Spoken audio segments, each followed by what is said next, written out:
Salve amigos do canal Futebola Gamer, bora para mais uma gameplay no PlayStation 4, galerinha, de Madden 23, gameplay top. E aí, você que não é inscrito, já se inscreve. Gameplay no PlayStation 4 aí, onde vou estar jogando com o Harvest. Top demais essa gameplay, vem com a gente. Comenta aí para quem vocês vai estar torcendo. Lembrando que vou estar jogando com o Harvest nessa gameplay, viu, galera?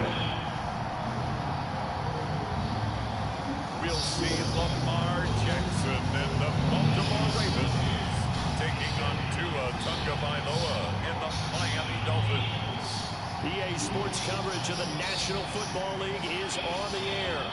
Today, we're set for a good AFC matchup between the Miami Dolphins and the Baltimore Ravens.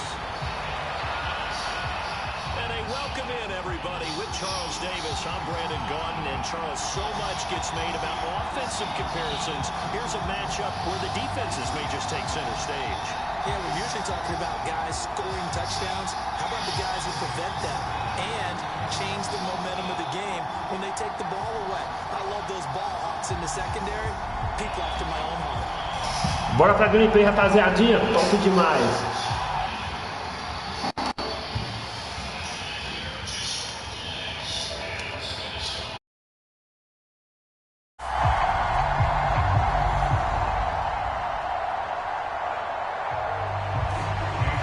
Here's Jason Sanders now to get this one started, and we are underway here in London.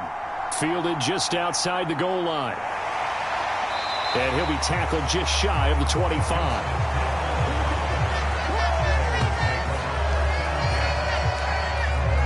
Number 8, Lamar Jackson, trotting onto the field at quarterback, ready to lead this Ravens offense. Early part of his career, defenses really had to focus on his running ability, and they still do. But now, he's turned himself into a true dual-threat quarterback. When he plants his cleats in the ground and turns it loose, good things happen downfield.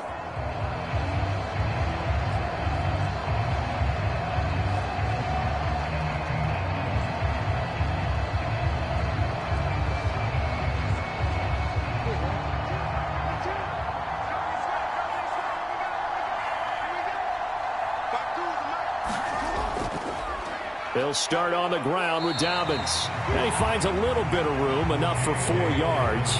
It'll be second down. Brandon, we just saw the benefits of being able to run the ball successfully. They pick up 4 yards on that carry. So now, if you're a play caller, you can do just about anything you want. But on the defensive side of the ball, you scramble a little bit. Now you're behind, trying to figure out, do I need to blitz him? Do I need to pressure him? How do I gain an advantage on this snap? Jackson's throw into the hands of Andrews. And they work this well upfield across the 45. That one a gain of 20 and a first down.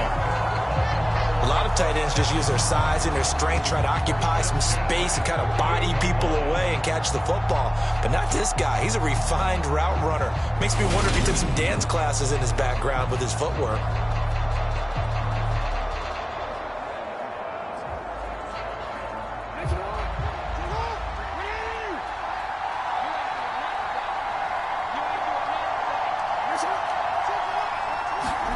Now Jackson taps his forward jet sweep. And he's across midfield and into Miami territory. A nice play design there with the touch pass. Looked good at the start, but bottom line, the defense was ready. And they did a nice job scouting, didn't they? Not just scouting, but now executing once they saw the play for real after having worked on it all week in practice. They drilled on the play, then they drilled him.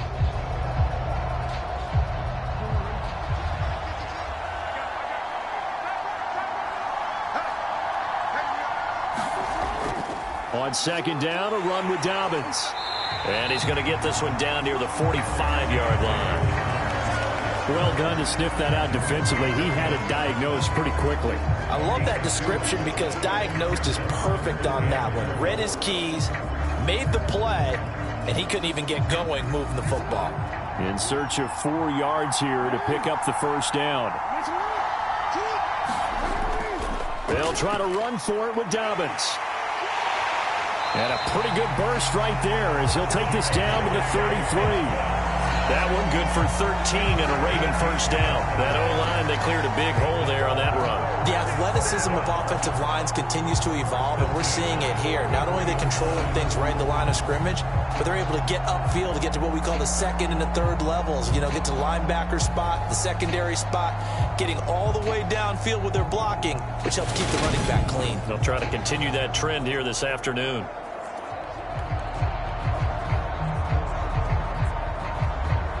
So they'll come up 1st and 10 now from the 33.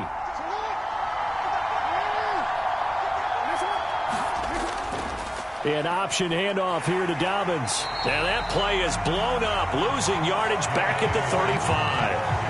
A nice stick and stop for a loss here from Jalen Phillips. I like the strategy. Extra tight ends, extra beef. They want to run the football, but that means they probably want to run it inside. If you get strung out on the perimeter, you're in peril. Yeah, we saw the result, negative yardage.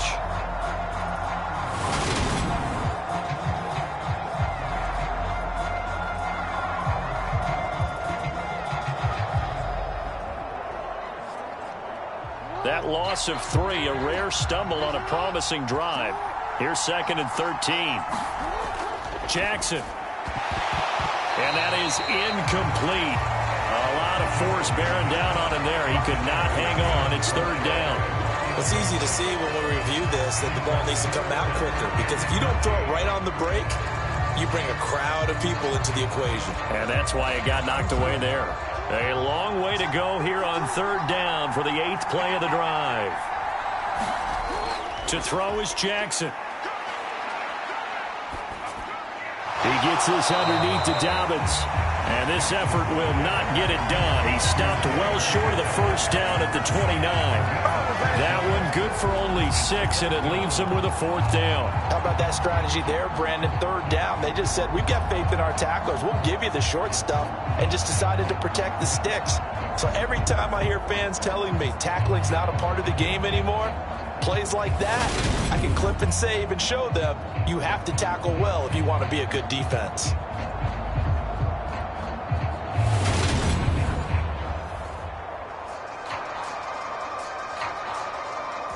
So Jackson will head to the Ravens sideline, and on comes Justin Tucker for the field goal try.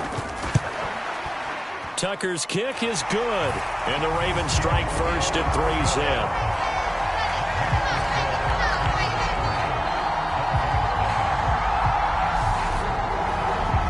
In the end, the opening drive, Charles, does yield points. Maybe not the touchdown that they wanted, though. Yeah, but bottom line, they wanted to get something out of that drive, and they did that. 3 points, they won't turn that down at all.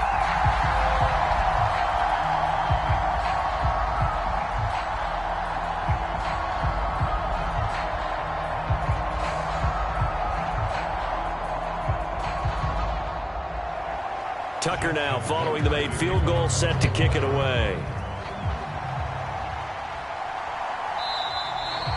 And he won't return this one. He'll go down to a knee, and they'll start at the 25. Here is Tua Tagovailoa heading out to lead this Miami offense. This guy's leadership is so important to how this offense functions. He doesn't shrink from any moments on game day, and everything he does with confidence. He sets the example in practice, off the field, and is the guy leading everyone out for each possession.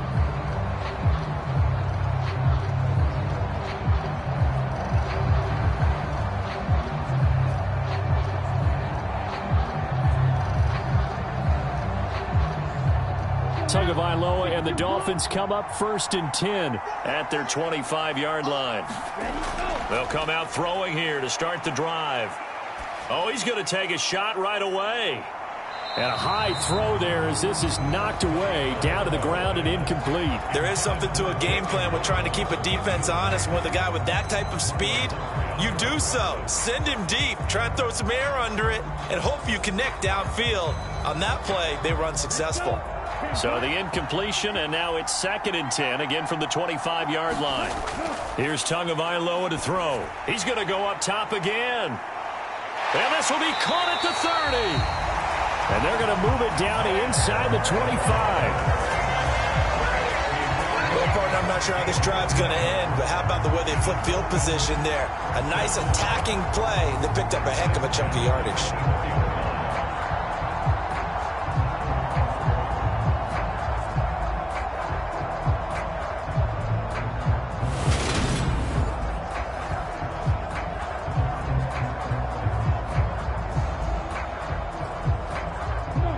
So barely time to catch our breath. Here's 1st and 10 just outside the red zone. Now a play fake. Here's Tagovailoa. Over the middle, complete. It's Hill. And he's going to be marked down just outside the 10. Well, I think when they look at their offense, they think to themselves, weapons, weapons everywhere, and they want to move the ball around. They want to spread it to different people. But you absolutely know they want to get this man involved as well, and that's what they just did on that play.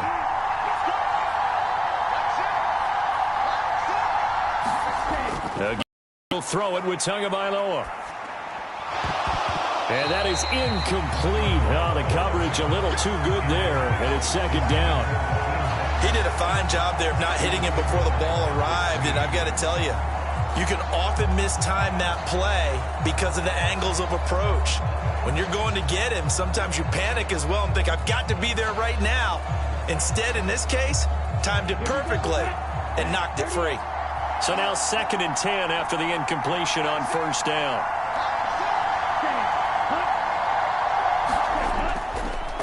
They'll run for the first time with Raheem Mostert. And he'll take this one inside the 10 down to the 8. He'll get only 3 there, so it leaves him with a 3rd and 7 ahead. Pretty good little 2-play sequence there. You force the incompletion, then a very short pickup. Yeah, now maybe you bring in an extra defensive back or two because you want to try and defend on 3rd down. They like to play those nickel or sub packages, don't they?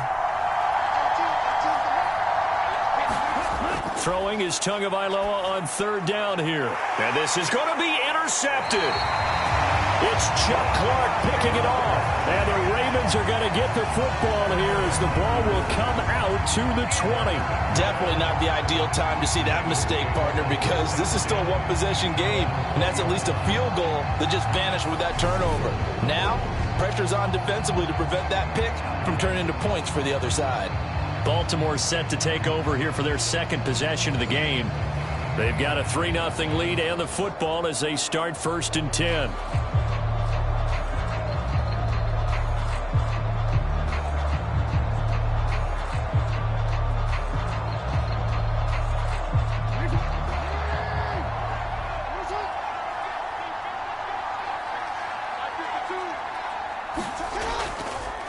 They'll start with the option. And he's going to be unable to get upfield as they take him down at the 21-yard line. Only a yard on the keeper, and it'll be 2nd down.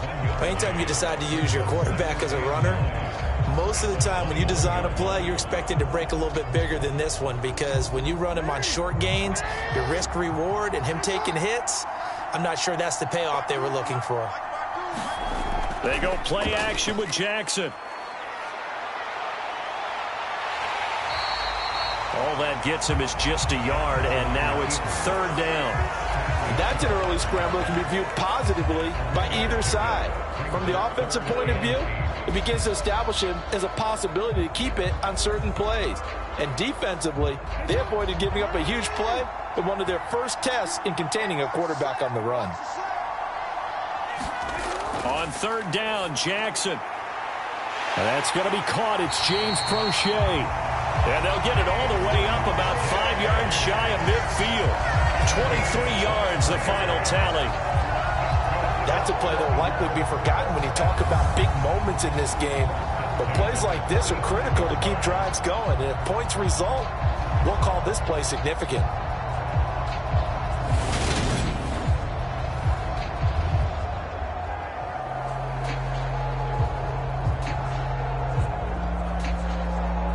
Counting down toward the midway point in quarter one. On 1st and 10, it's Jackson. Toward the center of the field, but it's incomplete.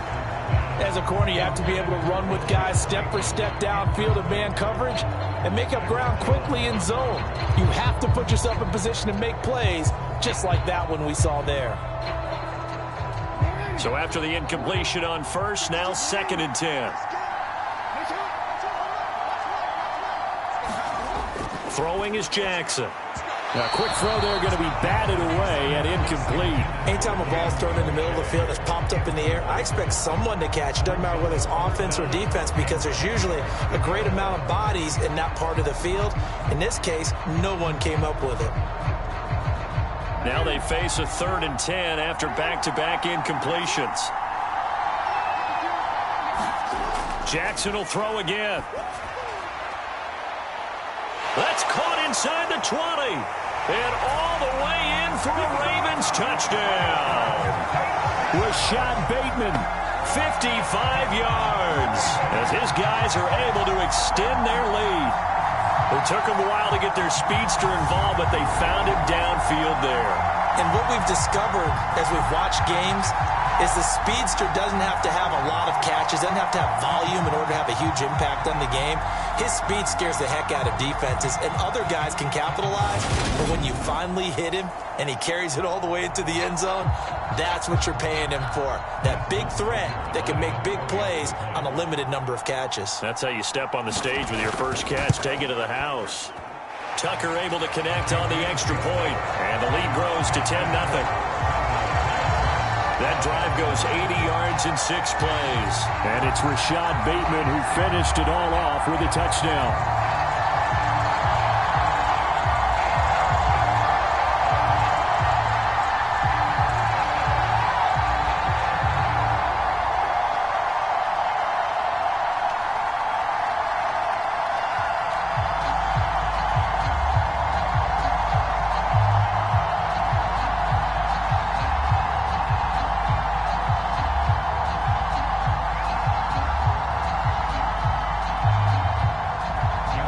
So an early 10-0 lead for them now as they kick it away. And he'll decide to not bring this one out as their drive will begin at the 25. So Miami coming out for their second drive. Well, Charles, it's kind of gut check time. Look, I know it's early, first quarter, just their second drive of the game, but they've already thrown the interception, given up the score. You're down double digits. They got to figure out something, and pretty quickly here. No doubt about it. And when we look at that sideline, I'm sure you're observing the same thing I am. I don't like the body language at all. They look like they're in a state of stunned disbelief. So to me, we always talk about someone stepping up and making a big play. I think it would behoove them if multiple guys step up and make big plays right now. They need something positive to happen, and they need for it to happen now. Linebacker Patrick Queen bringing him down. Give credit to the defense for stringing that play out, and they gave up no cutback angle. You know he was trying to dart through. No place for him to go. A nice job there, only giving up a 3-yard gain. On 2nd and 7, Tua. That's caught by his big tight end, Mike Gesicki. His first catch, good for 9 and a first down. And the tight end is certainly a position built to move the chains because they can control space underneath. If they've got good hands, then of course they're a dynamic target. But one other thing is they're right in the sight lines of a quarterback on just about every play. And that makes it easier for the quarterback to pick him out and deliver. Meanwhile, Tua's throw caught by his receiver, Hill. And that'll be good for 8 yards to the 45.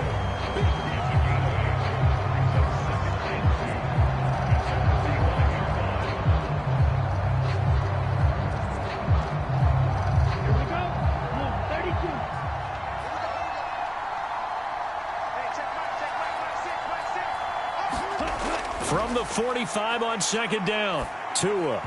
And the timing a bit off that time as that one falls to the ground. The coverage keyed in on him since that last completion his way. He earned a little more attention on that route, and that made it a lot tougher to get a clean throw his way.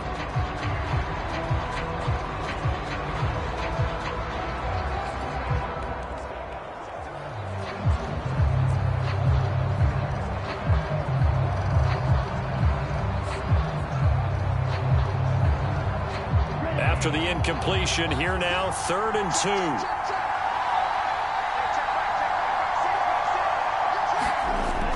They'll try and run here with Mostert. Oh, able to avoid him. And he's got the first down yardage there as he takes it just across midfield. It's a 7-yard gain and good enough to move the chains. Well, you're down early. How do you get back in the game? Maybe establish the run. I think they're trying to do that. Now, I'm with you on that one, and what I like about the message is that there's no panic from the head coach. He's already told his offense coordinator, let's run the football, let's get things settled down a little bit and find our way back into this game. So in Raven territory now. Here's a 1st and 10 at the 49-yard line.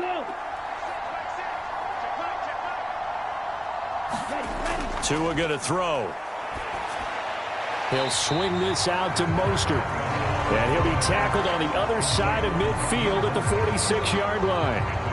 That's a good job there by the corner. We do talk about this a lot, that a lot of corners see their job as simply covering receivers. Tackling isn't everyone's thing. But in this case, he came up quickly and made a nice, sure tackle. To throw again on 2nd down. Tua. This is caught inside the 15. And he gets this one inside the 15, just a yard or two shy of the 10. An excellent pickup of 34 yards. I know we love our jobs, and pretty much any play we see, we're pretty, excited about. But big plays, let's face it, that's what we absolutely live for. How about that one? That was great, and what our camera missed was the fist pump from the sideline after that catch. They're fired out. That's a big game. So how about this for field position after the big play? Inside the 15 now as they come up on 1st and 10. Back to the running game with Mostert. And nothing doing. He's immediately taken down at the line of scrimmage. Tackle made by Tyus Bowser. I know that speed is the hallmark of today's NFL game, but the key to good rushing defense is still having your linebackers set the edge. Officially nothing on that last run. They'll try again 2nd and 10. Running the counter with Mostert. And he'll be taken down at the 2-yard line. That'll be a pickup of 10 as they try to recover from this 10-point deficit. I have to admit, I'm excited by that play call and the end result, because this is a team that's down big early in the first quarter. And a lot of teams will just panic, abandon the playbook, and just start firing the ball all over the place. It's way too early for that. Stick to what works for you. Down double digits, and we talked about their game plan being both running and passing there. You're right. They're sticking to the game plan, getting the ground game going. A lot of football left to be played. Mostert trying to get to the goal line, but he's going to be stopped just short at the 1. Only a yard that time, 2nd and goal. Good work there, holding them out on 1st down, and this is going to be a battle down here on the goal line. Can they hold their ground for 2, maybe even 3 more plays? 2nd and goal from the 1. They'll run with Mostert. And he takes it into the end zone for the Dolphin touchdown. Raheem Mostert taking it in from a yard out. And the Dolphins are back within a score. In as many coaches' meetings as we sit in, we hear the word finish all the time, don't we? And on that play, the back actually finished getting into the end zone, breaking the last tackle. Tried to wrap up, tried to use the proper technique, just wasn't able to get it done.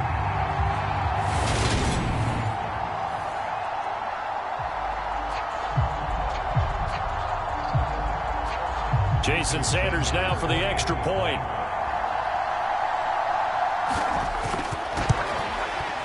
And they're back within a field goal. It's 10-7 now.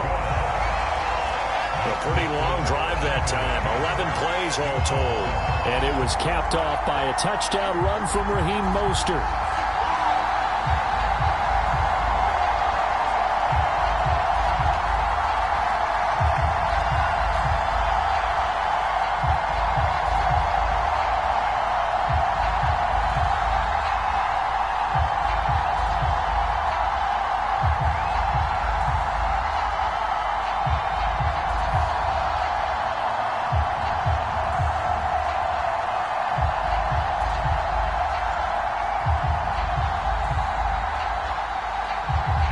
After the touchdown, ready to kick it away is Sanders.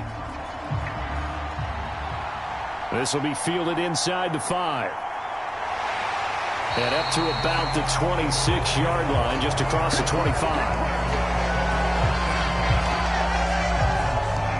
The Ravens ready to take over. So both of these teams, Charles, coming off touchdowns now, but this offense, they just had to stand on the sideline, watch their opponent author a really impressive drive to reach the end zone. Yeah, and I think you're not telling yourself the truth if you don't think there's some one-upsmanship going on right now, because they just had their touchdown answered by a drive of double-digit plays that also found the end zone. Now they want to do something even more impressive to answer that one. Jackson and the Ravens come up now 1st and 10 at their own 26. He'll start with a handoff to Dobbins. And not a whole lot there, maybe a yard to the 27.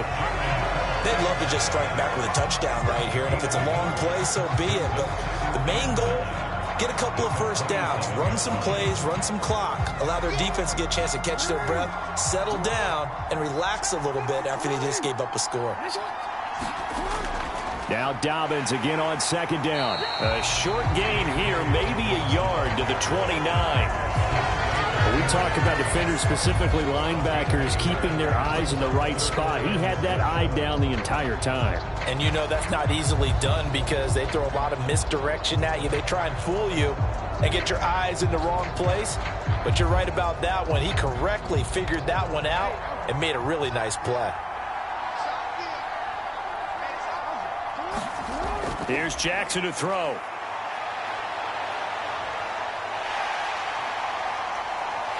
And he'll be taken down, but not before they work it across midfield. Big yardage there on the scramble. It gets him a first down. He's a talented runner, and that means he's always looking for bigger and bigger gains when he takes off. Certainly found some bonus yards there beyond the first down marker, and this early drive will continue with that extra jolt from his legs.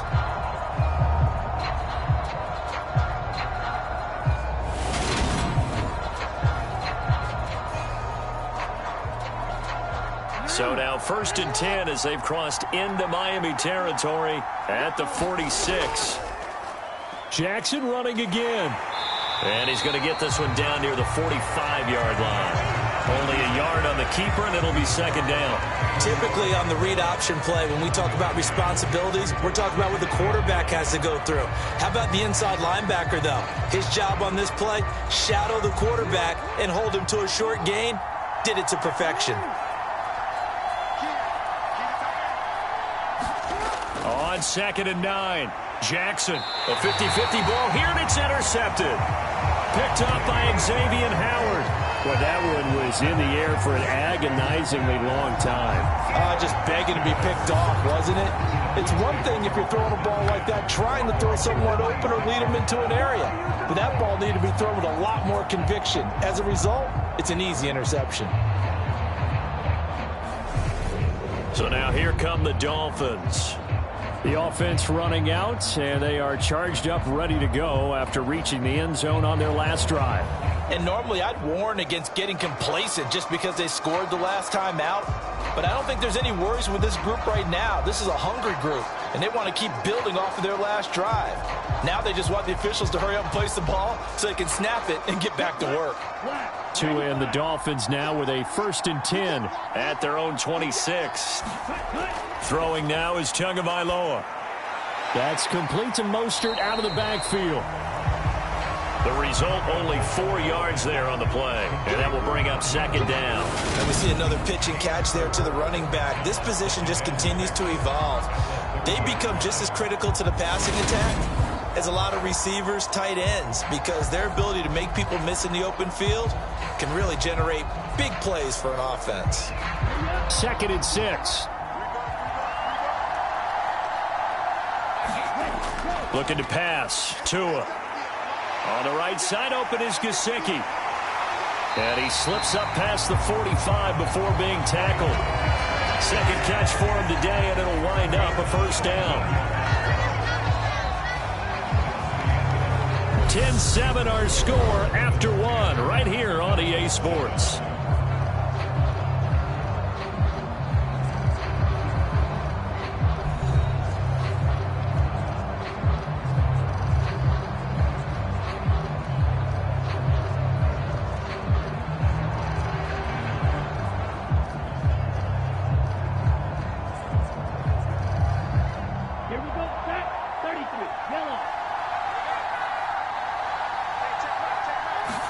On play action, here's Tua. Open man is Waddle, complete. And they'll get him down on the other side of midfield. They kept the receiver in the short field, but that let his quarterback get the ball quickly to him before either guy in double coverage could react. Now a 2nd down and 6. From the gun, it's Tua. And that's off the mark, incomplete. I know tight ends love this route because a lot of times they'll fake a block first and get a little bit of space and then come across the middle because in their mind, they're thinking catch the ball and then drop the hammer on the little guys in the secondary. Unable to drop the hammer, he just dropped the pass. So after the 2nd down incompletion, they'll come up now against a 3rd and 6. Going to the air, Tagovailoa.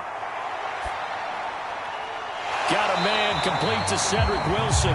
And he's going to be taken down with the 1st down at the Ravens' 26. A nice pickup of 23 on the 3rd down conversion. Well, that was a fun one to watch right there. A nice in-breaking route and plenty of room in the middle of the field. And he was able to get behind the linebackers and grab the completion for a really good pickup.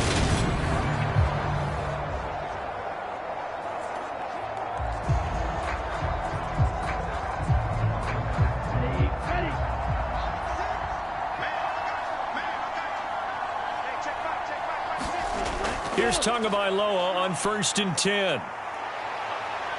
Forced out to his left. And he can't find a receiver, and he's brought down. Justin Madubuike working his way to the quarterback that time. Like the footwork back there, I thought he did a pretty good job of evading that first wave of players. Tried to buy a little extra time out of the pocket, but in the end, oh, that was a tough one. Yeah, winds up getting buried for the loss.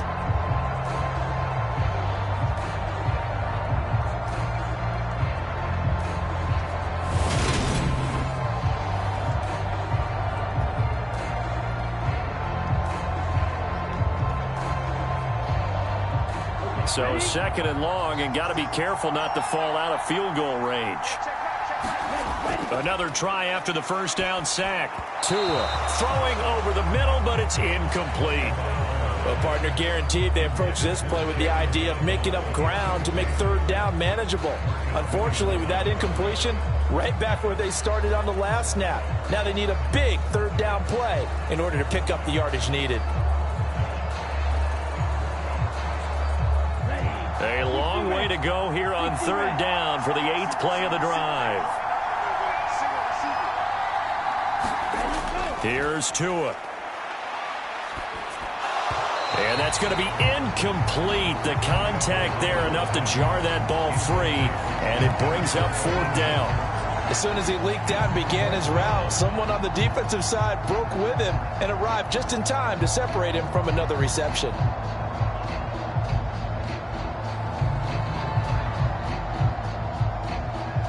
So 4th down, Tua departs, and on is Jason Sanders and the Dolphin field goal unit.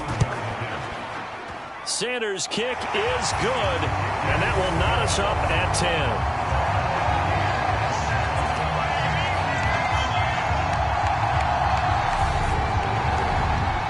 So, Charles, they get to them with their first turnover of the game and then make it hurt a little bit extra with a field goal. And anytime you give the ball up, what's the first thing a coach tells his defense? Don't let them score off of this. You've got to put out the fire. In fact, in 2021, that's what one NFL coach termed his defense. The firemen. Go out there, guys, and don't let them put some points on the board.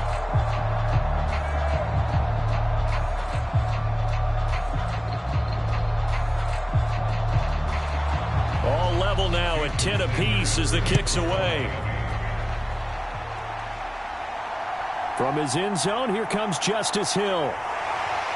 And they'll get him down right at the 25-yard line, so the same result, and he opted for the touchback. Baltimore about ready to go on offense. And we'll see if they can bounce back from that last drive, in particular if they can bounce back at the quarterback position, Charles, after throwing their first interception of the ball game. Yeah, and some guys, you know they're going to want to try and get a big play right away and take control back. Others, they're going to look to hit a couple shorter passes, get a little momentum back that way. But for the defense, that goal's not changing a bit. They want another pick. You're exactly right about that. In fact, you've got to watch them a little bit because in coverage, they may cut down their gaps a little bit, maybe their splits a little bit in order to try and get to the ball even faster. That one a little too high as it's knocked away and incomplete. You know he has a lot of confidence in his arm and likes to force it downfield, but the coverage was tight there. Fortunate it wasn't picked off. Following the incomplete pass, here they go again. 2nd and 10 from the 25. And Jackson going to run again. And from the 25, they work this to the 29, a gain of 4. That second down play call was not to pick up the first down. It was to accomplish what they did to get them into a manageable 3rd down because they had incompletion on 1st down, so they were behind the sticks, so to speak. They needed to make up some ground, and they did. The Ravens on 3rd down. They've been near perfect, 4 for 5 to this point. This will be 3rd and 6. And a throw there going to be incomplete. Well, they came up with points in their first 2 possessions, but it looks like they'll come up empty here on their 3rd drive. The defense finally starting to get locked into them a little bit. Might have to go a little bit deeper into their playbook on their next possession. 4th down, and out comes Jordan Stout here to punt. Back deep is Tyreek Hill.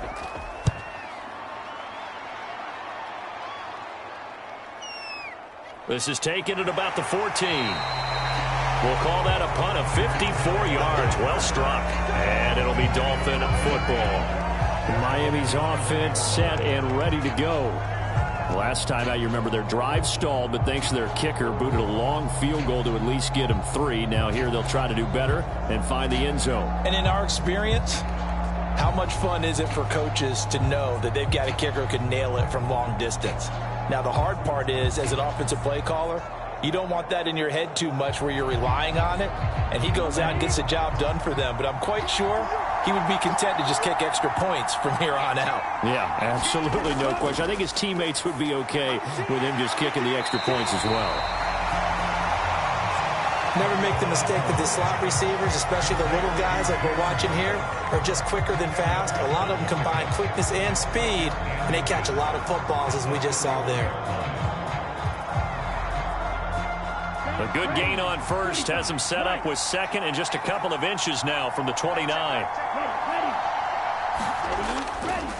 A run with Mostert up the middle. And he'll get it up near the 35, right at the 34 here. 2 yards, good enough for a 1st. 2nd and inches is oftentimes an invitation for an offense coordinator to take a big shot downfield because he feels like he can come back on 3rd down and pick up the 1st down. But sometimes you just don't want to break tendency. Stay with what you are, stay with who you know, and go get the 1st down. That's exactly what they did. On 1st down, they go with Mostert again. He'll get this to about the 38. I feel like I could see what he was thinking on that carry. Wanted to follow that big tackle through the hole. Ended up only getting 4 yards on the carry. I think he had designs on that one being bigger. The run got 4. Now they deal with a 2nd and 6. Tua sets up to pass it. He'll get this to his tight end, Gesicki. Call it a gain of a yard, and now it's 3rd and 4. Well, that's always a good place to throw it just because he's one of the biggest targets not only on this team but in the National Football League. And you and I both know the quarterbacks love these large-bodied tight ends, and why not? Nowadays, they're really wide receivers who are just taller and have a little bit more weight. These guys catch the football, make big plays downfield. In the old days, we wanted them to block. Now coaches want them to catch the football first. And they're going to get this to about the 44-yard line. He was out there waving his arms, and when you got a quarterback out of the pocket looking for any help, I guess waving the arms is helpful. It certainly is, because you got to get his attention, because now you're in scramble drill. So everyone's adjusting their routes, finding open space, and he found the right spot for the completion.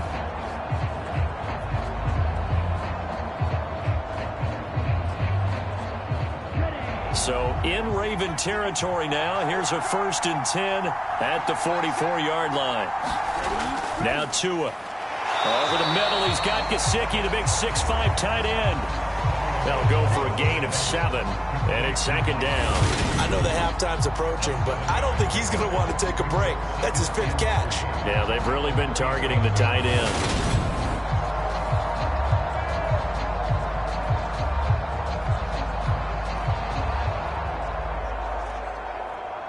Second down and 3.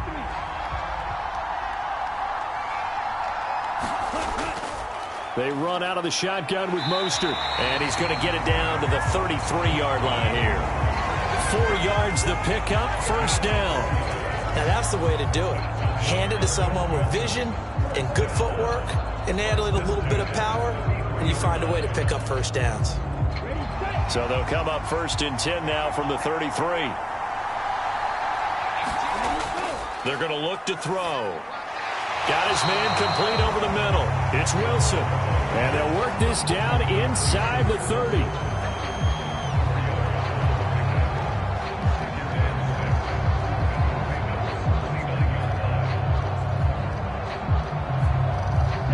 And they'll work from the 29 on 2nd and 6.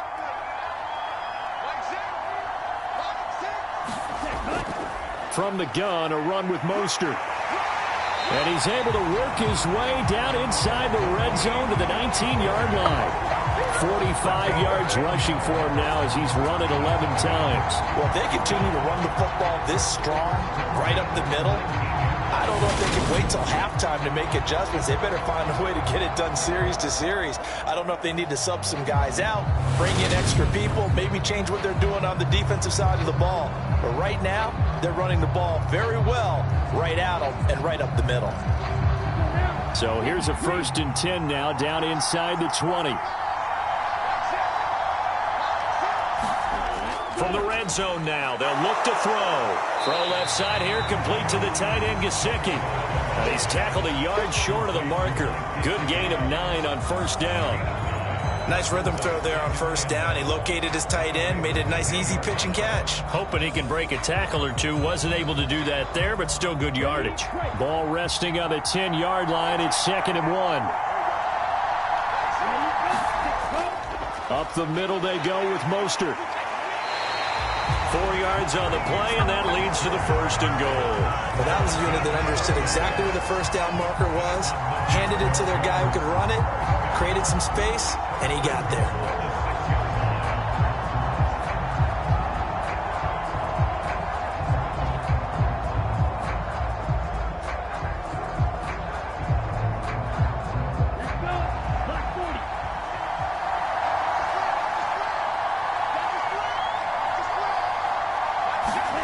He'll look to throw.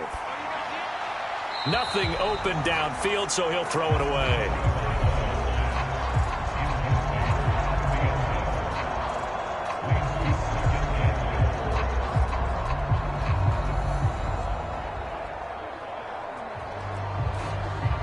Two of their 3 red zone trips so far, they've come up empty on. They'll look to reverse that trend on 2nd and goal.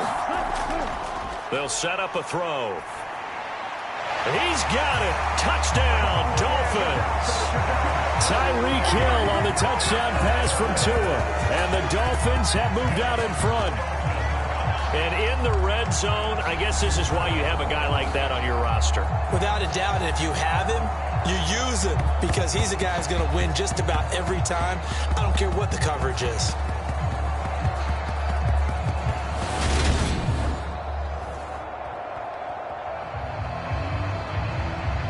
Sanders now to add the extra point.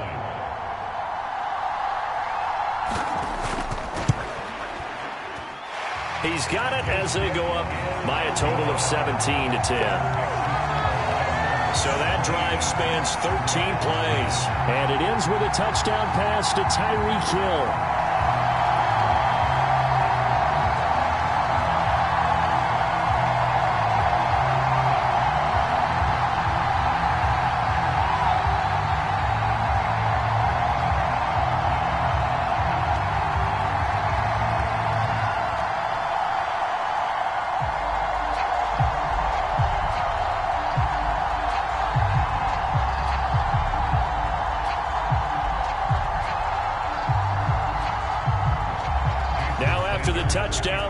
to kick it away is Sanders.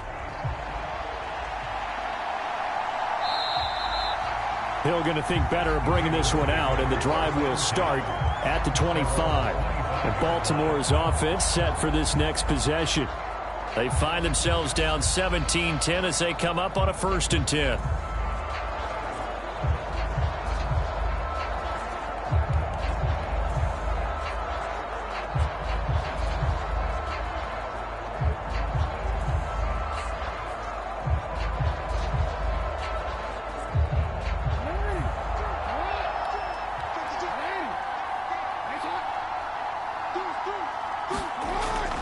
The drive will commence with a run by J.K. Dobbins. And he takes this up to the 40-yard line before being corralled.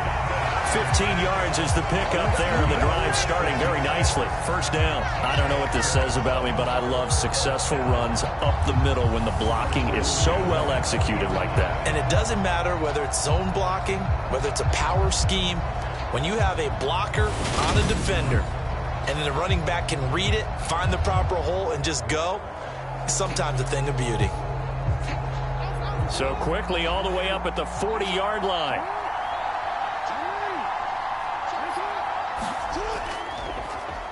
Jackson going to look to run with it. And he'll be brought down just shy of the 45. Give him 4 yards there on the 1st down keeper. And if you like defensive football, focus on the defensive end on this play. He does everything exactly right. Reads the play and make sure he spills it for a small gain.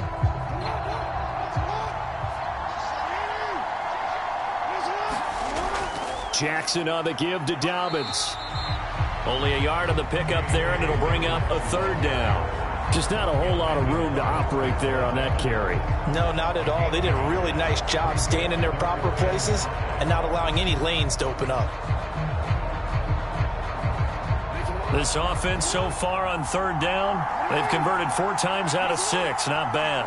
This will be 3rd and 5. Jackson from the shotgun. And he will slide to a stop. He does have the 1st down.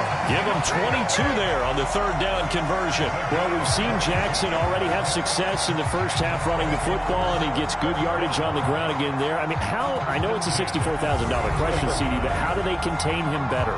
You have to win against the blockers ahead of you. If those guys even occupy a defender for even a half a second, then Lamar Jackson is gone. You've got to take those blockers and move them so that you have clear vision of Lamar Jackson, and hopefully you can hem him in. So now 1st and 10 as they've crossed into Miami territory, down at the 33. Here's a give to Dobbins running right. And he's going to take this one down to the 25. 43 yards rushing for him now to this point. That play wasn't quite as big as the play that preceded it, but still, gotta like the way they're moving the football, partner. Absolutely. Pretty good room to run on that last play. Yeah, they didn't get a 1st down, but still, you'll take runs like that each and every time, won't you? The previous run, good for 9. Here's 2nd and a yard. Jackson with a handoff to Dobbins on the option. And he'll be a couple yards shy of the red zone here at the 22-yard line. They'll get 3 as the drive continues. It's a 1st down. I think they like this drive a little bit better there, partner. Running game helping out, picking up some of the slack. Because remember, the last drive, they went 3 and out. All runs on this drive so far. It's 1st and 10.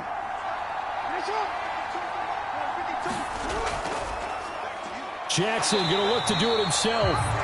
And he's going to lose yardage and be backed up to the 25.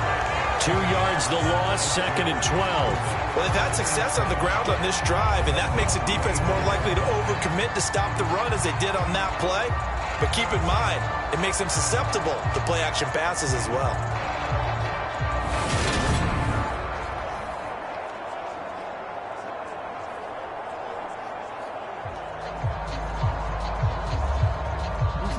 Rare misstep on that last play because the drive has been strong, but now it's 2nd and 12.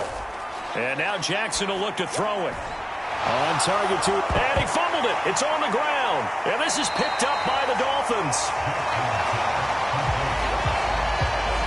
This drive didn't end well, but if they can keep stringing these together, they'll like what they're doing. That was an 8-play drive before it ended in a fumble. So the takeaway's got to be, doing what we want to do and doing it well. Just got to take care of the ball at the end. And here comes Raheem Mostert and the Miami offense. We're in the second quarter. They've got the lead. The lead, though, not so much because of the ground game, because of their air attack, Charles. So what they're seeing so far is the possibility of things loosening up later in the ground game. Through the air first, maybe they have to start respecting that even more as the game goes on, and then there will be running lanes to find later. Yeah, try to get him more involved here on this drive, maybe. Following the fumble recovery, here's Tua. And he'll be hit as he releases it, and that'll fall incomplete. Partner, what we're seeing so far is the defense is certainly coordinated. Both levels doing their jobs in tandem. The back helping the front helping the back. The pressure got home on that last play and forced him to try and throw through contact and short of the sticks. On 2nd and 10, Tua flushed out right. The improv act there, good for 9, and now they'll be looking at a 3rd and short, 3rd and 1. They made a nice effort to stick him with a loss for that play, but it's going to take more than that to keep him from advancing the ball. Should be an entertaining battle anytime he tucks and runs over the second half of this contest. I see an extra defensive back on the field. Little surprise here on 3rd and 1. Tagovailoa working out of the gun. Caught, it's Wilson. And they get him down, but not before he takes it across the 40-yard line. 3rd catch of this first half for him, and this one is a first down. Good, strong throw and catch right there. And so far in this game, the alleys have been open for them to get completions, and they're taking advantage of it.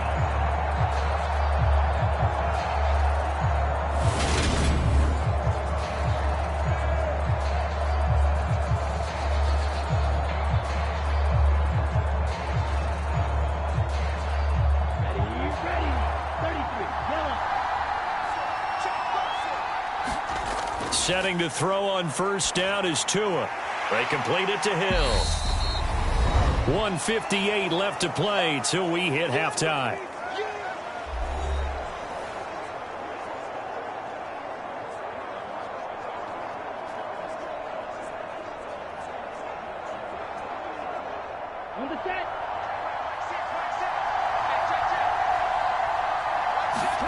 From just shy of midfield, Tua. And his throw here's incomplete.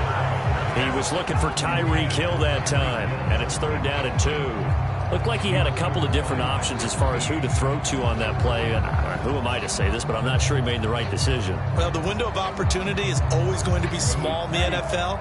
That's why those quarterbacks who make quick decisions and have quick releases have the most success in this league. They'll stick with the passing game as he looks to throw. That's caught by the Notre Dame man. It's Durham Smythe. And he is going to have the Dolphins first down, and he was able to get it by plenty. A gain of 8 on 3rd and 3. That's a big conversion there on 3rd down because they did not want to give the ball up here late in the half. They'd love to take the clock all the way down and score. This will definitely help the cause.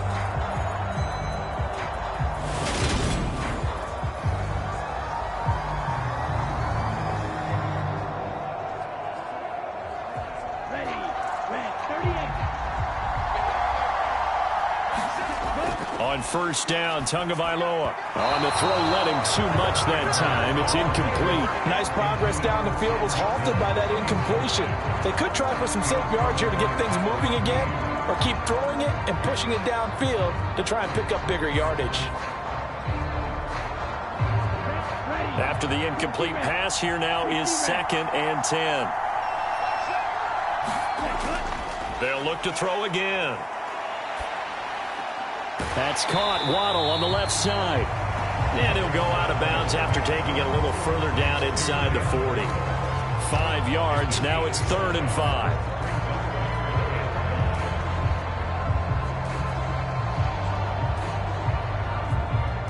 They'll need 5 on this play to move the sticks.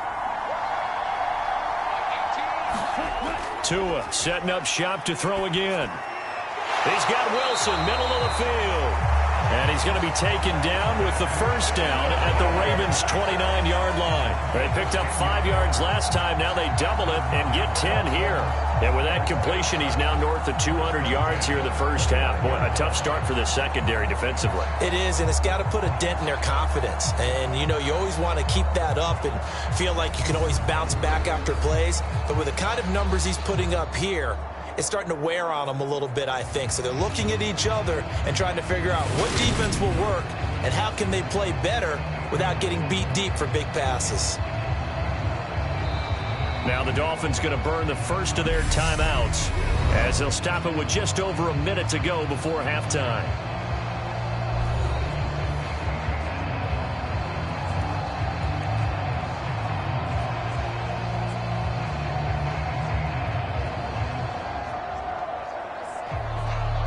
Here we go. Yellow,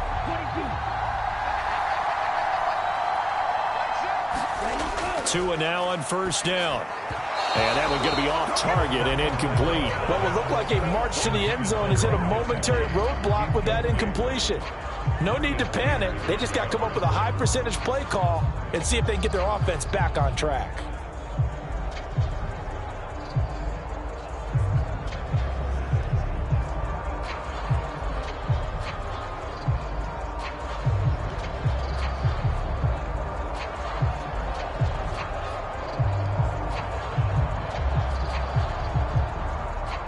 Here's 2nd and 10 now from the 29.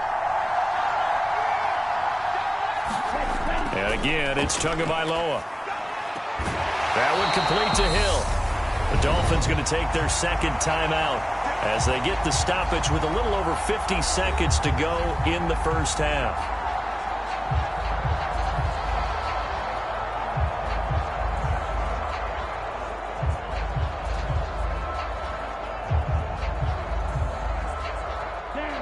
So from inside the 20, here's 1st and 10 at the 18. Inside the red zone here, they'll look to throw. That is caught by Waddle. Touchdown, Miami. Jalen Waddle, an 18-yard touchdown grab. And the Dolphins will extend their lead in the final minute of the half. And that's certainly an important score right there because they gave themselves a 2-score cushion heading towards halftime. Now you got to force the other team out of their comfort zone, and it changes the way you approach the second half as well. How you want to do things on offense, and your defense feels much better too, having that lead. Sanders on for the extra point.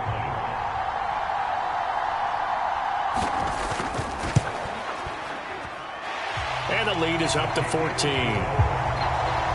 So that drive, 12 plays in length. And it was finished off by a Jalen Waddle touchdown.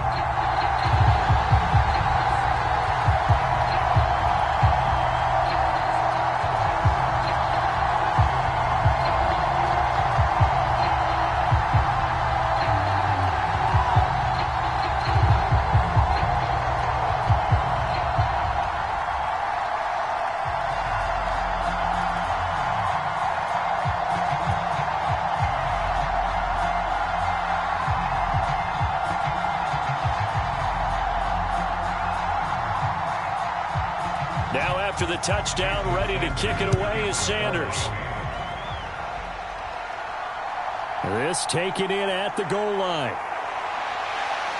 And they'll start this drive just across the 30. Pretty nice work on the return.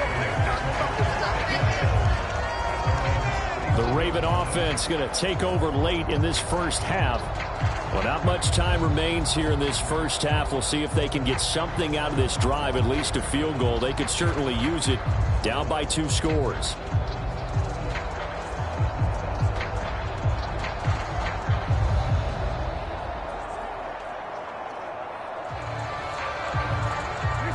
Line of scrimmage, the 31 now on 1st and 10.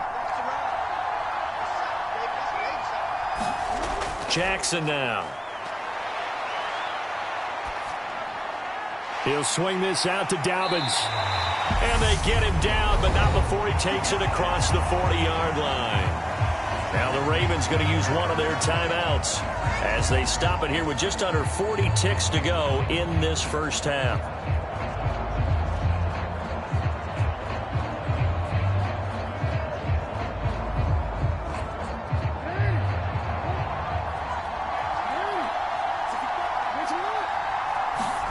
Throwing now, Jackson on first down.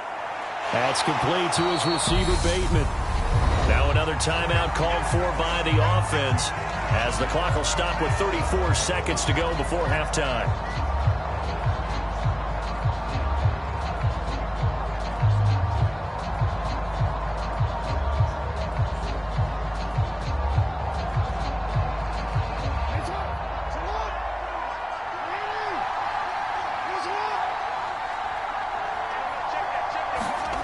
Throwing again on second down. Jackson, and he's left with no option here but to throw it away. To this point, I've been impressed with the work defensively. They have not allowed a lot of receivers to run free. And there's another example, another incompletion.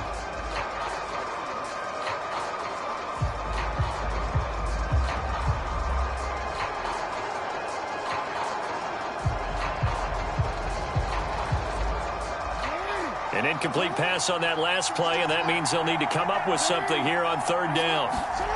To throw again is Jackson. And incomplete on the deep ball. A misconnection there. He's hit on just 50% of his passes thus far. That's not where you want to be. Now you see the evolution of the game. You go back to the quarterbacks of old, 50% would be terrific because they threw the ball downfield almost every time they threw it. Now with the short passing game, you should be above 60% just to be in the average range.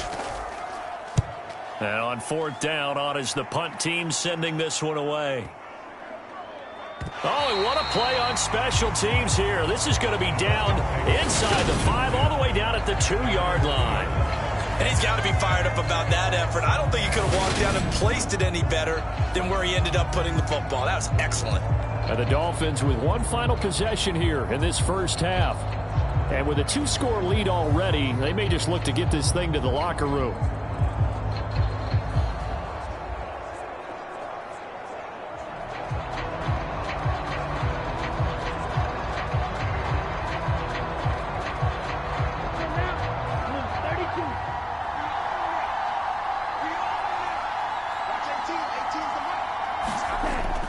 They'll start on the ground with Mostert. And an anxious moment or two there, but they do get him down. That'll go for a gain of 13, helping big time to get away from that end zone. First down.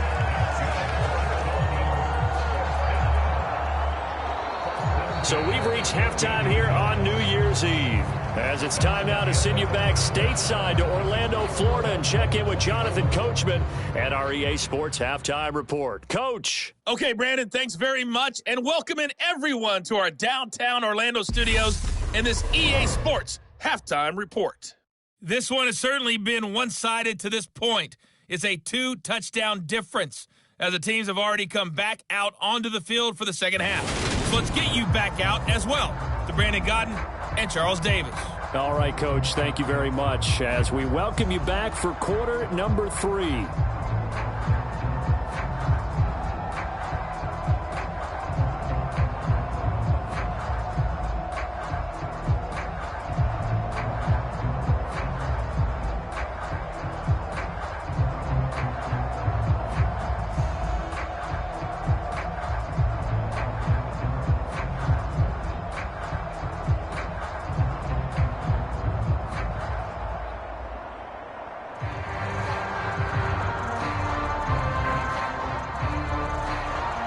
As they say here in London, all to play for as we are back underway in the second half.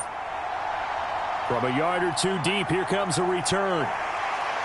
And he'll wind up getting a couple extra yards here for his trouble and bringing it out of the end zone as he's down at the 27. The Dolphins getting set to go back to work here in quarter number 3.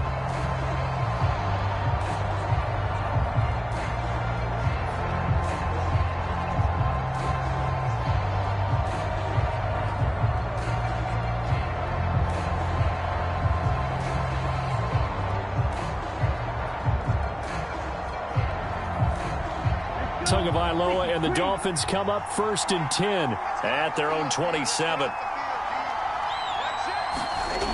They'll try and start this drive in the air. Buying time to his left. That's swung out to Mostert. And he gets this up to the 34 out of bounds there. They'll wind up getting 7 on the play, and it's second down.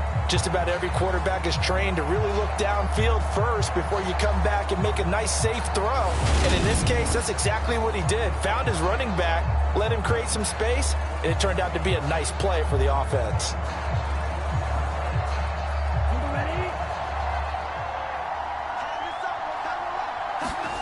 Looking to throw again on second down. Tua, he'll hit Mostert again here.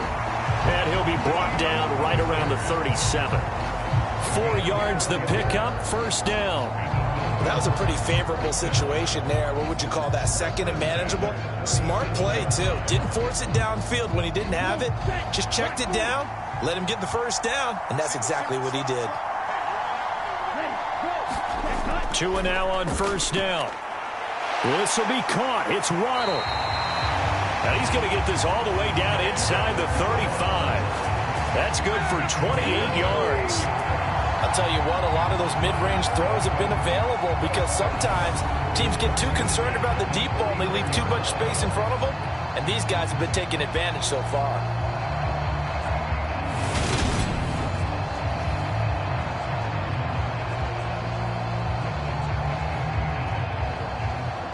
So in Raven territory now. Here's a 1st and 10 at the 34. They hand it off to Mostert. And he'll take this down to the 33. That's a good play by the guys on the defensive side of the ball. Held them to a gain of 2. And that changes the playbook a little bit now for the guy calling plays. 2nd and 8. Now he's got to probably think about going to the air instead of maybe staying with the ground game. The last run got a couple. Here's 2nd and 8.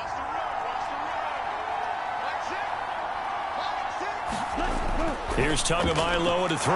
That's complete to his tight end, Mike Gesicki. And he'll be taken down here just shy of the 30. They gave up the completion there, but this is what zone defenses count on. Catching the ball and not much run after the catch. They need to get this to the 24 on 3rd down.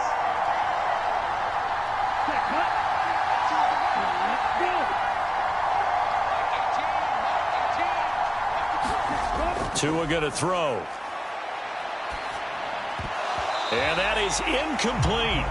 That is certainly one way to frustrate a quarterback. When those extra defenders on the field, dime package, lots of speed, no space to fit into football.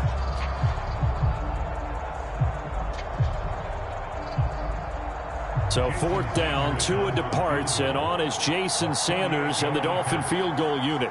He hit his first. Now this one from 48 yards away. Sanders' kick is good. And the Dolphins will add on to their lead.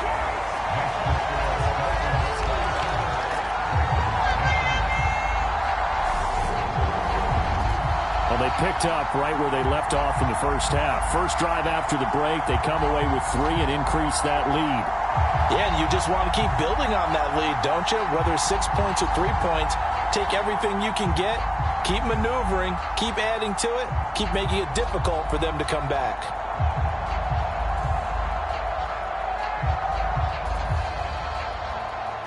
After the field goal, here comes Sanders to kick it away.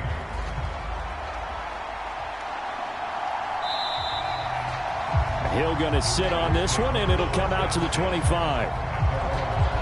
The Ravens offense getting ready now for their first possession of the second half.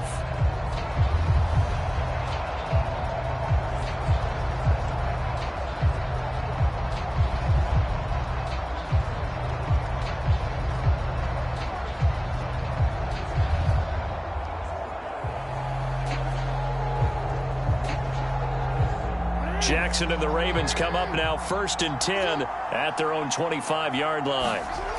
They'll come out throwing here to start the drive. That is caught. Rashad Bateman. And they're going to have this across midfield and inside the 45. It'll go as an impressive 31-yard gain. Well, look, you're not going to be able to get this all back at once, but that certainly helps. So you're saying 3 yards in a cloud of dust, not the strategy? I go aerial attack. Yeah, I think that's what has to happen. And if you're going to run it, you need to break off big chunks. We just saw a big play right there. They need plenty of those. So the big play gets him across midfield now for 1st and 10. Off the play fake to Dobbins. Here's Jackson. And he'll take this beyond the line of scrimmage as he slides to a hole. He'll get 5 out of the scramble. It's 2nd down. His running ability has been an extra dimension of their game plan thus far. For once, though, he doesn't create any magic against the front that's prepared for him to try and take off. Ball at the 40 here for 2nd and 5.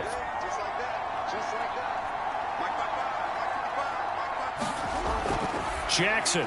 Throw right side here taken in by Bateman. And he's got another 1st down as he's brought down at the Dolphins' 25-yard line. 15 yards there on the catch and run. It's taken a while for this offense to get going. A little creaky at the start, but they're oiled up now. A nice throw there, and they're really putting together a good drive.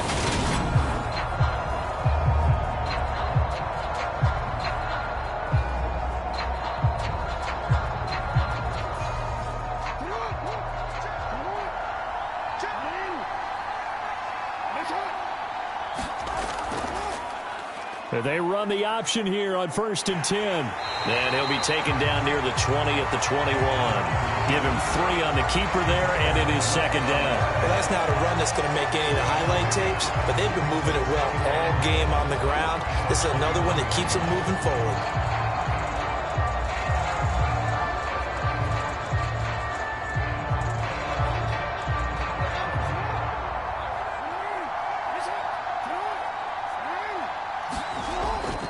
Dobbins going to take the handoff on the option. And he is met at the line of scrimmage, and he goes down right there. No gain on the play there, so they're left with a 3rd down and 6. As usual, the hallmark of a good run defense, linebackers making plays near the line of scrimmage. Absolutely nowhere to run there. This offense in desperate need of a conversion as they come up on 3rd down. To throw is Jackson. And that is incomplete. Sometimes it's just not your day. There's another failure right there on 3rd down. The Dolphins do the job defensively there, and now it brings up 4th.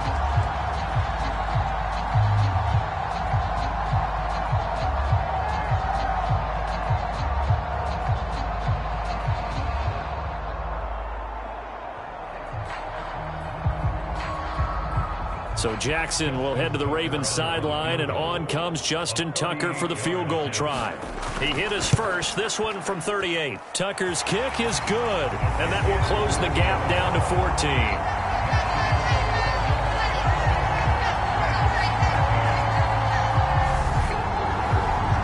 So that maybe not exactly what they were hoping for, but it does get them back within a couple of scores. And at this point in the 3rd quarter, you don't have much margin for error, and that means you can't have drives that end with nothing. Whether it's a punt, a turnover on downs, those have to go away. You have to end with a kick, either a field goal or an extra point after a touchdown.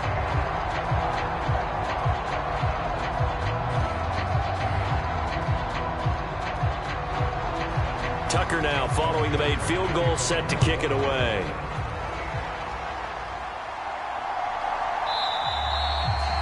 And he won't return this one. He'll go down to a knee, and they'll start at the 25. Jalen Waddle running out, and that means that the Dolphins ready for another drive on offense. Good day for him so far here in the 3rd quarter. He's hit pay dirt once, over 100 yards, but hey, it's the 3rd quarter. He's thinking, I want more, right? He wants more, and it just increases the confidence of his team because every play he makes, that means his quarterback is really feeling good about throwing the football. Probably feels like he can't throw an incomplete pass when he throws it to him right now. Yeah, he's looked really, really sharp.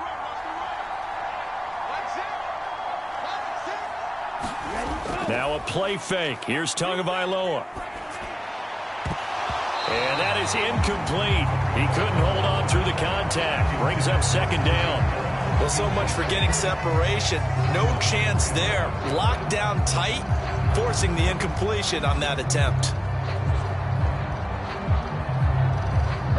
So following the incompletion, here's 2nd and 10 from the 25. Throwing now is Tagovailoa. Throwing quickly to Wilson. And down he goes, but he takes it up to the 40. Fifth catch of the afternoon, and that gives him a first down. And now we get into the psychology of the whole thing, because a lot of teams with a 2-score lead in the third quarter, they almost become defensive with their offense, just playing not to lose. I think with this team, you got to figure at this point, this is a great spot for them to go into attack mode, really try and put the hammer down and finish this one off. Here we go. 60 red. 60 red. Ready. On 1st and 10, it's Mostert. And strong running there as he's across midfield and down to the 49. 75 yards for him on the ground now as he has been terrific here this afternoon. Although his reputation as a speedy runner precedes him, it's always fun to watch him work. It is eye-opening, isn't it? Because when you see him get the ball and just go, in addition to that speed, it helps out his blockers. They don't have to hold blocks for long because he's just going to speed right past them. So in Raven territory now, here's a 1st and 10 at the 49-yard line.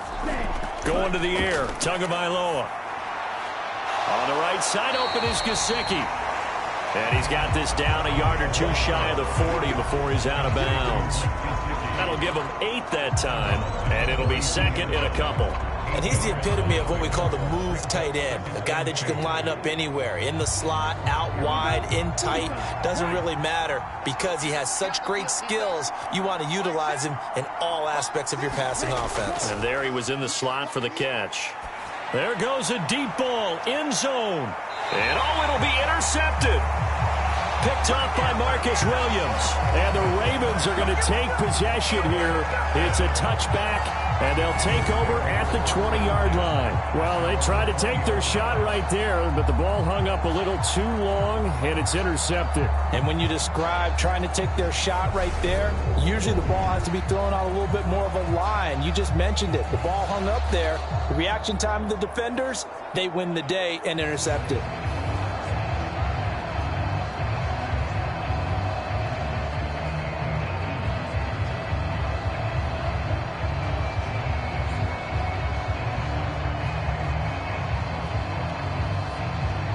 Jackson and the Ravens come up now 1st and 10 at the 20. They'll start on the ground with Dobbins. And he's going to get 7 out of this before being taken down at the 27. And there we saw one of the downsides of blitzing during a rundown, because sometimes you get out of your gaps. You don't fit the run quite as well because you're headed towards the ball carrier with abandon. Operating from the 27 now. Here's 2nd and 3.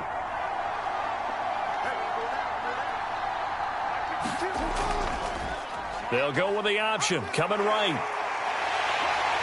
And he takes this up to the 40-yard line before being corralled. A really nice effort that time. 12 yards on the keeper, picking up the first. But I tell you, there is no antidote for speed, even at the quarterback position, as he keeps it himself and turns it into good yardage. And it still takes time for a defender to react, even as quarterbacks carry the ball more and more in today's NFL. They're still a little bit in disbelief and realize, oh my goodness, he's running with the ball. He may be 8, 10, 12 yards downfield at that point.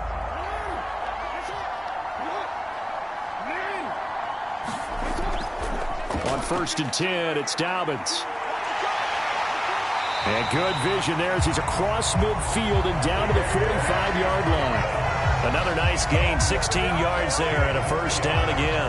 I'm okay with the call there. In fact, I actually like it. I know they're down a couple of scores, but the running game worked in that situation. I would continue to go in that direction.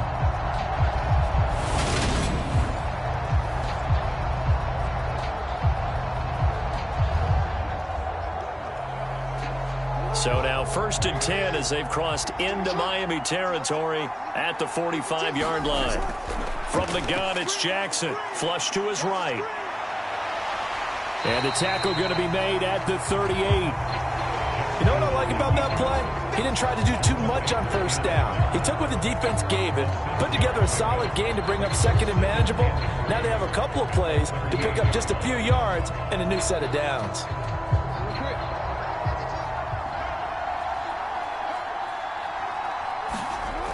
From the 38, Jackson. And that one off the mark behind him, incomplete. I didn't like the look of that play right from the beginning. I thought he should have seen the coverage that was there, tried to force it in. That one, he's fortunate, just fell incomplete.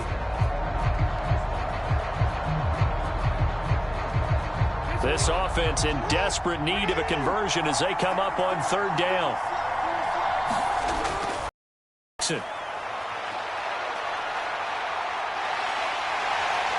And he's got another first down as he's brought down at the Dolphins' 28.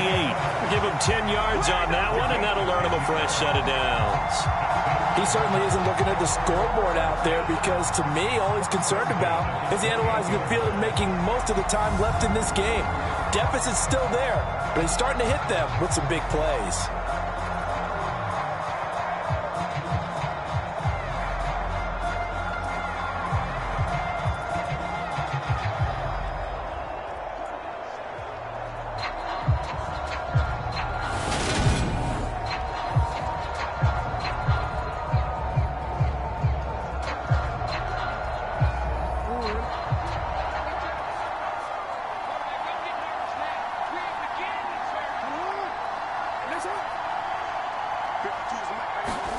Now Jackson taps his forward jet sweep.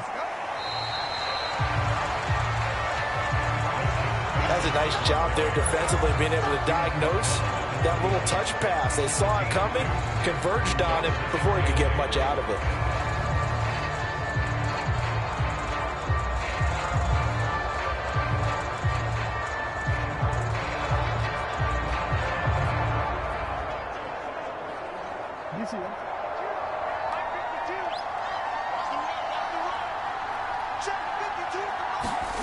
Throwing on 2nd and 8.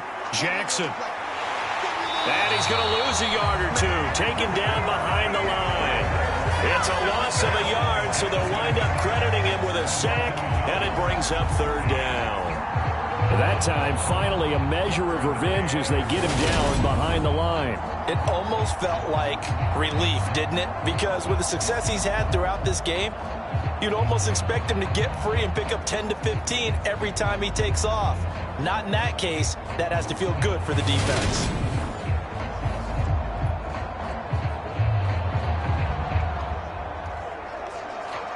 Out of the huddle now for play number 9 on this drive. This is third down and 8. Now it's Jackson. And he's got his tight end. That's Andrews. And he's got another first down as he's brought down at the Dolphins' 12-yard line. And they'll get 14 yards out of it and a fresh set of downs. And that's well executed there on third down. And I love the confidence that they had to let their tight end try and find some space in the middle of the field, right in their quarterback's line of vision. And QBs love to make that easy throw, and they hooked up there for a first down.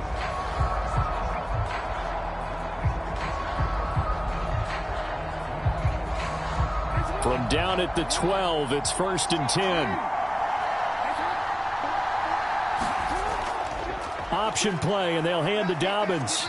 And he'll get this one down to about the 10-yard line. Give him a couple on the carry there, 2nd and 8. Not too many offenses want to turn down long drives, but when you're down what they are, they've got to pay it off with some points. The last run good for 2. Here's 2nd and 8. Jackson finds his man over the middle. It's likely. It'll be a gain of 5. And now that sets up 3rd and 2.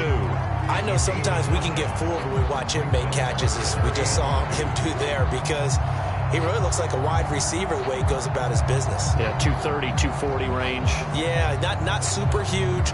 Maybe not counted on to be that inline point-of-attack blocker that we used to have in the good old days.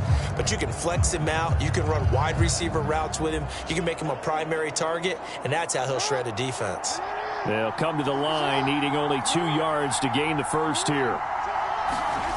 3rd and 2. Here's Jackson. And that'll be taken in by Andrews for a Ravens touchdown. 4 yards on the touchdown grab. And the Ravens have got it back to within a score. You got to figure down by the goal line. This is where a tight end earns his money, in the high traffic area. And he's able to work free in the middle of the end zone and grabs that one for a touchdown.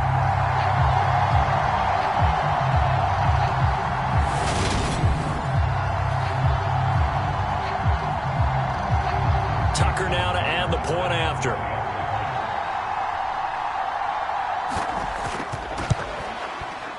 And that'll cut the lead down now to a touchdown. That one in the books as a 12-play drive. And it's Mark Andrews who finishes things off with a touchdown reception.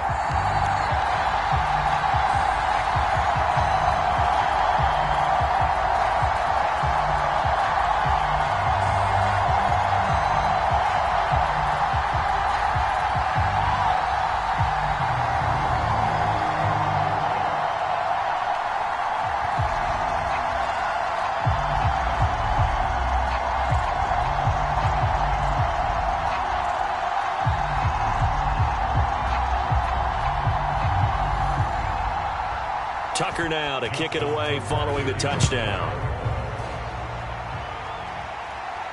Taken in at the 3. And he takes this near the 25. Just a little pass there. Call it the 26. The Dolphins offense now heads back on the field. As this offense takes the field against CD, remember last drive they were moving the football, but then they threw that costly interception, so we'll see if they can right the ship here on this drive. And doesn't that just sum up football? We see it all the time, don't we? The defense goes from losing the battle to making a huge play and stealing the momentum. So you know they're riding high right now, and they're ready to challenge this offense and that quarterback one more time. And we'll see if the offense is up for that challenge here as things start to get more interesting here in this second half. On the ground, it's Mostert to start the drive. And nothing much materializing there on the first down run. He'll get a couple, and that's it. Well, it's time for them to be good teammates right here. And what I mean by that is possess the ball for a little while. Get at least 2 first downs. Give their defense a chance to settle down a little bit after they give up a touchdown.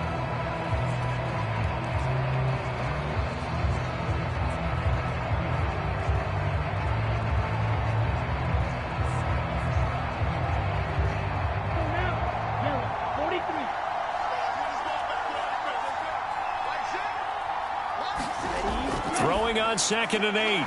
Tua. He'll get this to his tight end, Gesicki. And give him 6 yards here as he stopped near the 35 at the 34. Let's not quibble about the gain there on 2nd down. That was a positive play because that was a take-what-you-can-get situation. Got out to the tight end. Now it gives him a much better opportunity to convert on 3rd down. Let's go. 32.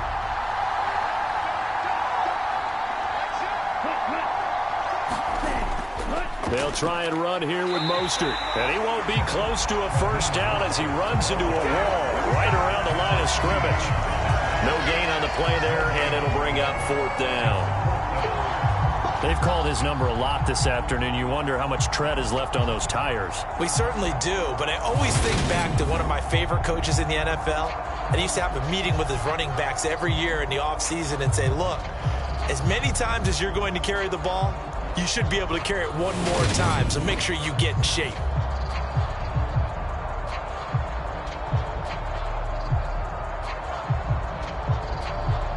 Here's Thomas Morstead now as he's on a punt for the first time this afternoon.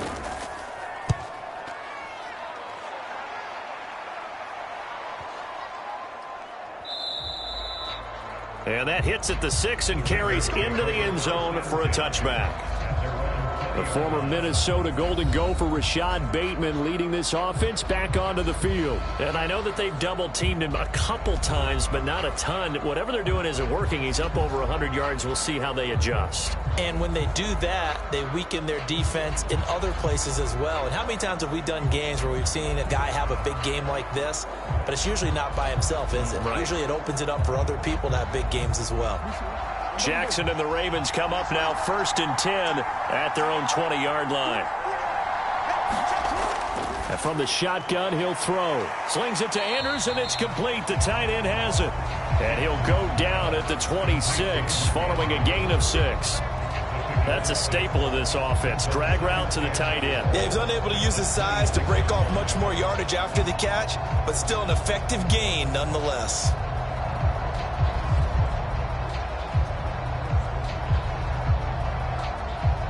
From the 26, they'll line up on 2nd and 4. Now they'll run the option to the short side left. And they get him down, but not before he takes it across the 40-yard line. And a solid job using his legs. 16 yards and a first down on the keeper. Boy, where would these guys be without his performance on the ground? That puts him over 100 yards now for the afternoon, and I tell you, he seems to be getting stronger as the day goes along.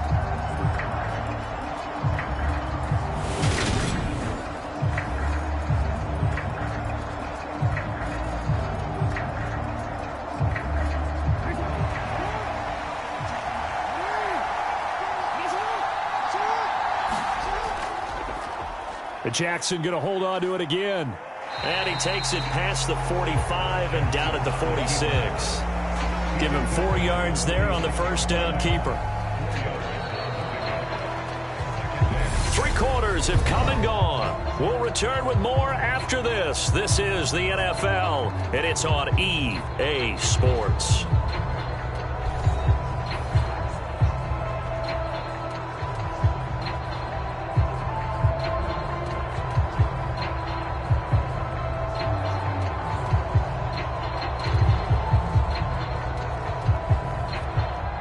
Six yards left on second down.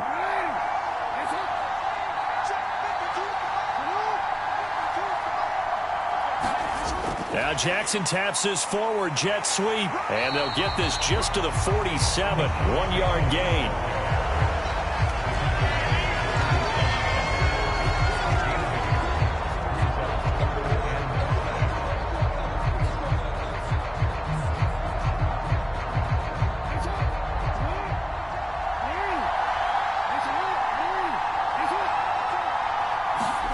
From the gun on third down, Jackson. That would complete to Prochet. And he will have a Ravens first down as he's able to get 8 yards there on 3rd and 5. And Brandon, from our time in college football, where receivers weren't running the traditional NFL route tree, one thing they did learn, find open areas, find soft spots, and set up and catch the ball. And I think we just saw that there. Yeah, we saw that indeed, picking up the first.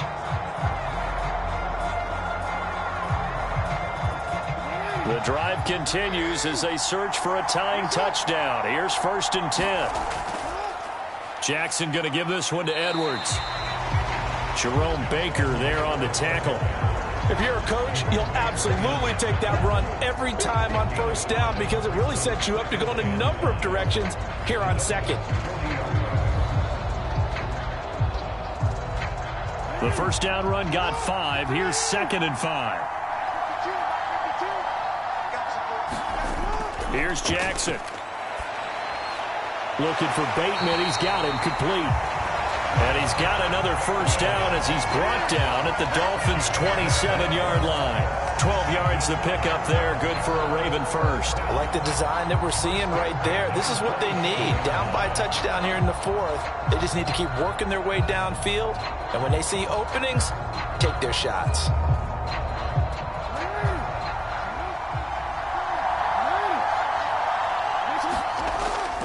A give. Dobbins trying the right side. No gain on the play there. 2nd down.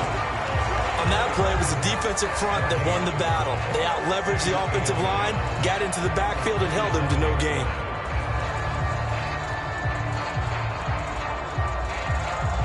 Second and 10. Here's Jackson to throw. A slant route caught by Bateman. And he's got another first down as he's brought down at the Dolphins' 13-yard line. A good gain of 14 there, and it moves the chains. That's the 3rd time on this drive that these two have connected with each other. They've got a real rapport going. And right now, it's paying off with big chunks of yardage, as shown by that last play. And they'll let the quarterback keep it here on 1st and 10. And he'll take it into the end zone for a Ravens touchdown.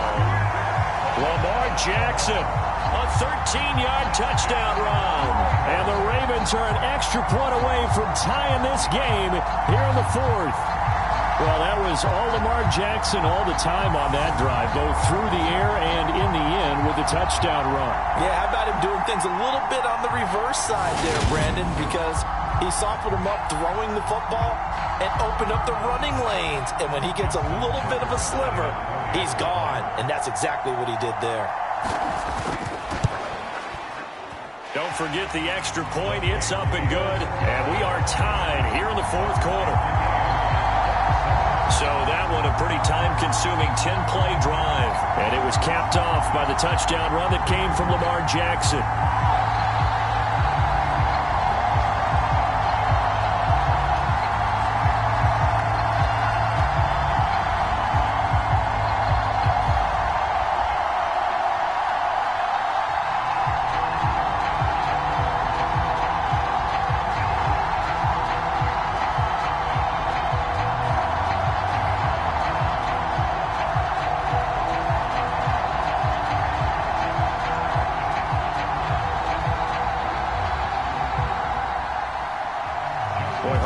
For a better game thus far. 27 apiece is our score as the kick's away.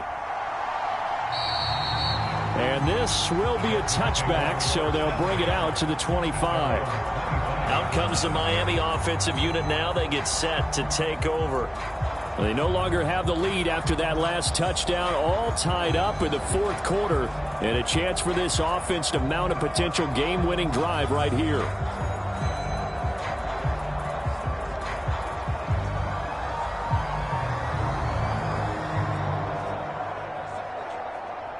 And the Dolphins now with a 1st and 10 at their 25-yard line.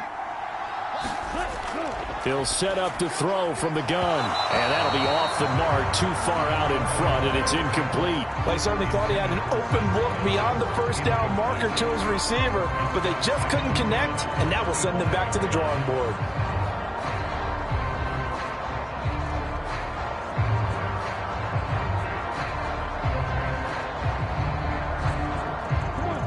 So the incompletion, and now it's 2nd and 10, again from the 25-yard line. From the gun, it's Tua. Over the middle and complete to Waddle. And they work this well upfield across the 45.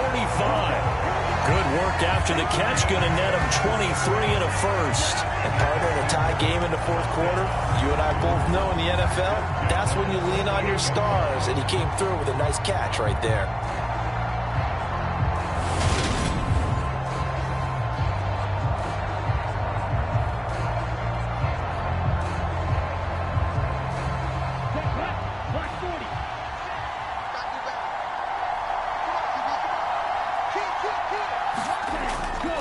On the handoff, this is Mostert. And he'll work this forward for about 3 at 2nd down.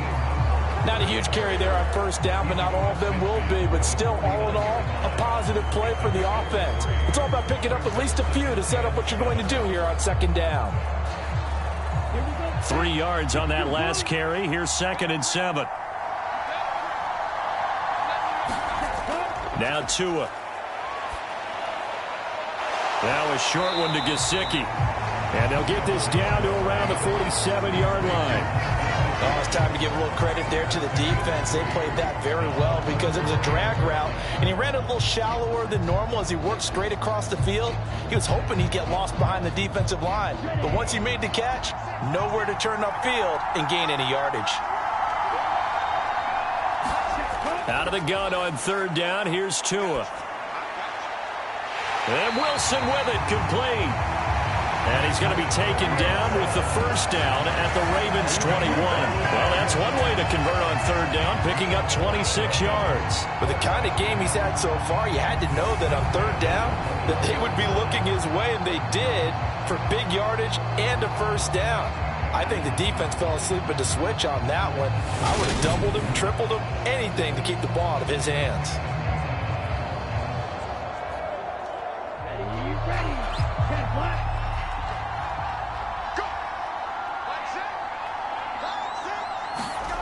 Here's Tagovailoa on 1st and 10.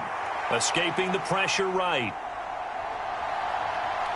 And Tua going to slide to a halt, but he will have the first down. A nice pickup there of 11 yards, and it'll move the sticks. They're not out of it yet, but in order to come back, they need to play clean football the rest of the way. He makes the correct read there, passing on challenging a blanket coverage and getting the first down with his legs instead.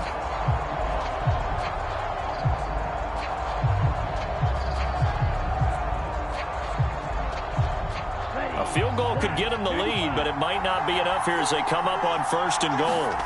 Tua sets up to pass it. There's that man again. It's complete. Nice gain of 8 that time, and it's 2nd and goal.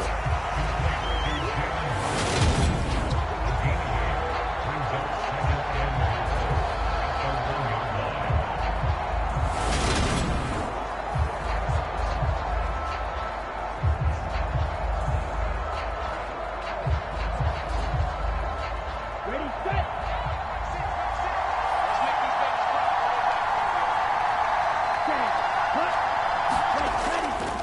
Mostert calling a gain of a yard as they get a little bit closer here. It's 3rd and goal. Well, Brandon, we always know that once you score 1 touchdown, you're 2. You're without a doubt. And so far today, he's got 1, but was denied as he tried to get the 2nd one. 3rd and goal now, mere inches from pay dirt. Again, it's Mostert, and he will not get in. In fact, he might have lost a yard. Back to the 2. Losing 2 yards that time, and now it's 4th down. And I don't think there should be much of a discussion here, but you know how I am. You kick the football, you take the lead. How bold do you want to be in this situation, though?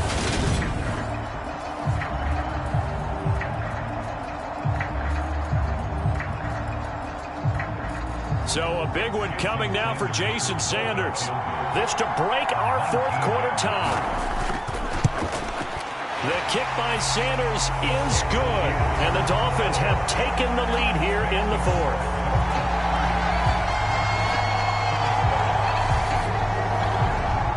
So the drive here ends with a field goal. It does give them the lead, but this one's still certainly a long ways from over. It definitely puts a lot of pressure on your defense to hold the lead, right? They're happy to have it and happy to be out there trying to do so. But I know as a former player, in the back of their mind, they're thinking, why don't you score the touchdown and seal this thing?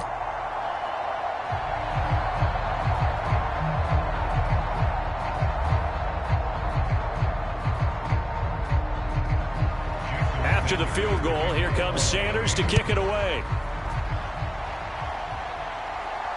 This will be fielded inside the 5.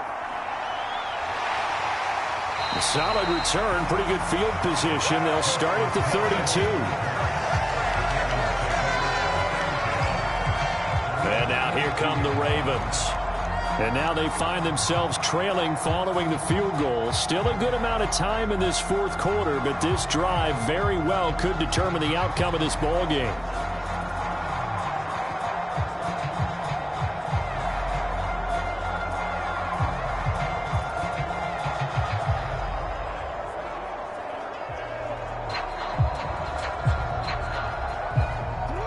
Jackson and the Ravens come up now 1st and 10 at about the 32. He'll start with a handoff to Dobbins. And he'll scratch out only about a yard up to the 32. Well, sometimes you just have to give credit to the defense. Great job there at the point of attack, holding up. They won their battles at the line of scrimmage, left him no space to try and run. A really nice job swarming to the ball carrier. Here's 2nd and 9, just a yard on that last run. Now it's Jackson. And to the 42-yard line here and brought down there. Lamar Jackson, such a threat with those legs, able to improvise and get the first. These are running back numbers that he's accumulating right now. Received double-digit carries and has rewarded them by breaking the century mark in rushing, in addition to what he's done through the air. Definitely MVP caliber football we're witnessing.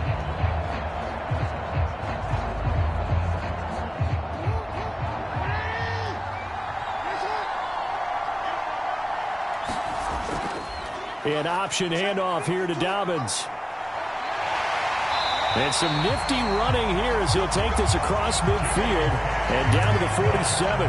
83 yards rushing for him now as he has been tremendous all day long. Another carry for their leader and a good one. It's crunch time. They'll need him to continue to be productive in both the run and passing game in order for them to try and snatch a victory.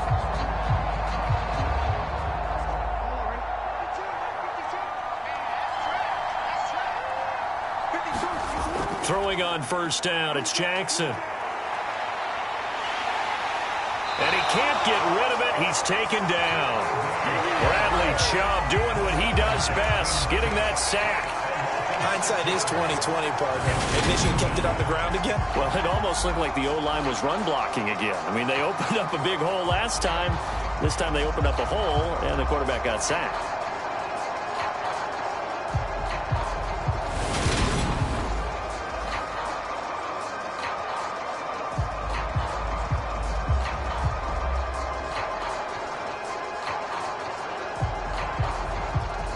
Work to be done here on 2nd and 16 after the sack.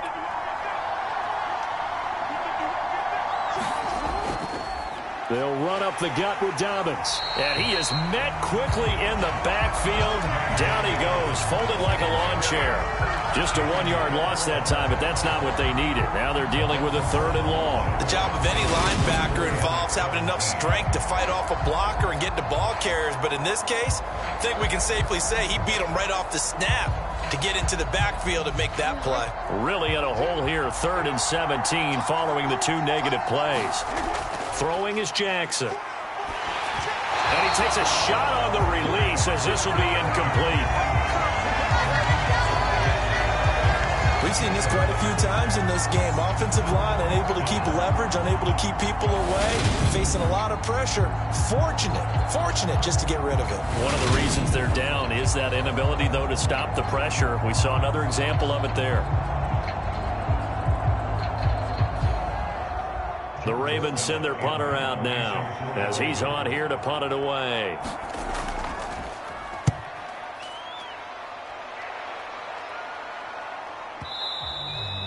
And that'll hit in the end zone. Much too much leg there. That'll be a touchback. Out comes the Dolphin offense now as they get set to take over here. Their defense got the stop, forced the punt, and now you really start to monitor the clock as they nurse this slim lead.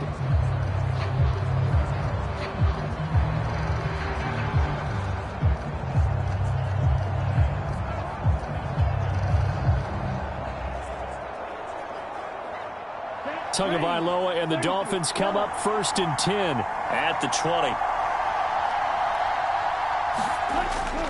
He'll look to Mostert to start things out. Oh, he's got a little daylight.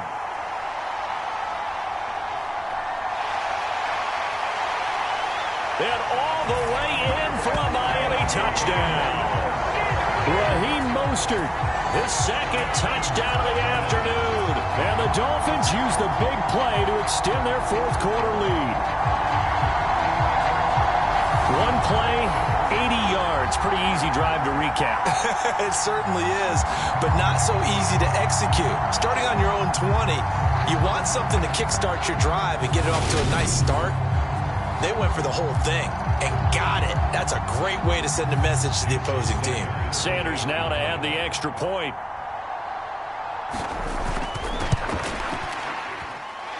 And his guys will take a 10-point lead. Those are the ones the offensive coordinators dream about. One-play drives from that distance. What an effort. It results in the touchdown.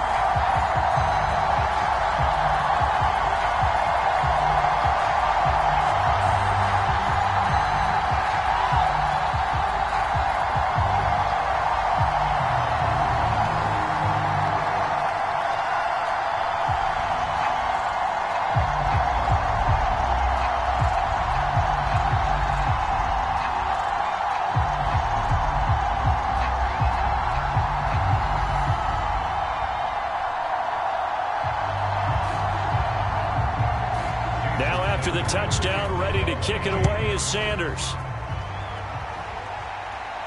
Fielded right around the 8.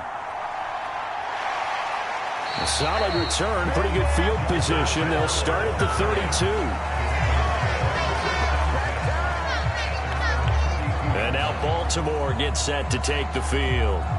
Well, that last touchdown we just saw, what an important one. Now it's back to a 2-score deficit for this crew as they take the field here, and they are in desperate need of finding the end zone.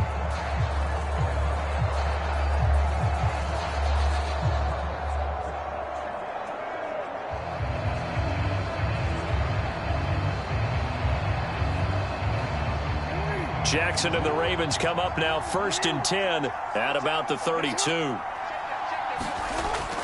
Back to throw. Throwing middle, and it's complete. And able to get this one across the 45 before he's brought down. They may want to go back to that one. First play of the drive, good for 15 and a first down. All right, this is the time of the game where they're down a couple of scores, and they've really got to get some yards in chunks, and they know the defense doesn't want to give those up, but they've got to find a way to take them anyway. Now the question is, can they string a few of those together? Jackson on first down. And this a leaping effort, but it's knocked away and incomplete. It certainly looked like someone was very confident in his ability to fit that one in. I would say he was overconfident because there wasn't a whole lot of separation there. Had that one covered pretty well downfield and knocked it away. An incomplete pass on first down. That leads to a 2nd and 10. Jackson now.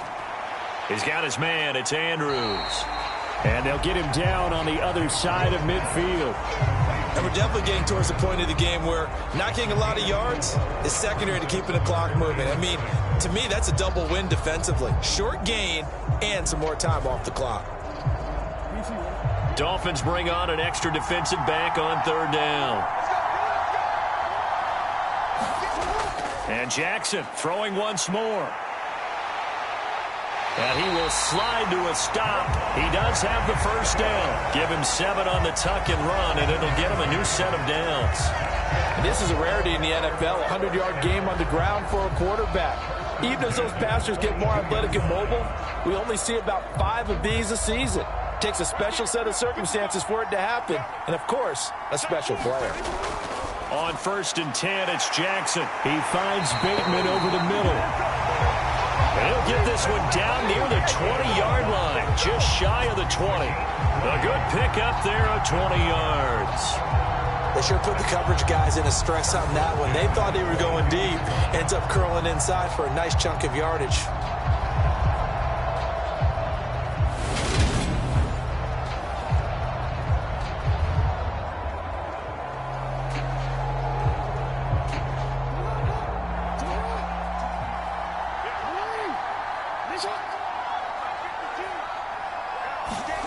They'll throw on first down with Jackson. He'll find Bateman once more.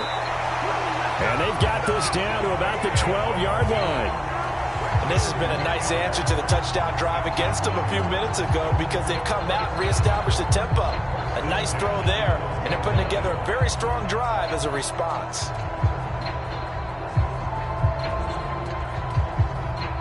From down at the 12, it's 1st and 10.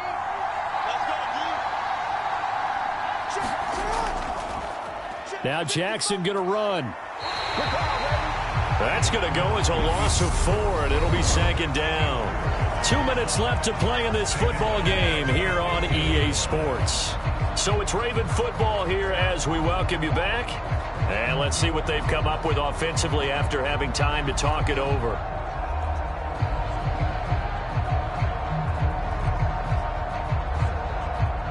This has been a good march down the field, but now they're stuck looking at a 2nd and 14.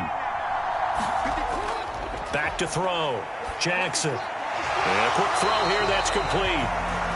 They'll wind up getting 10 back as that sets them up for 3rd down. Of course, remember, you need a touchdown here and a field goal. Doesn't matter the order, but they have to get it done and get it done fast. They'll get to the line here, but remember, it's also 3rd down. Here's Jackson.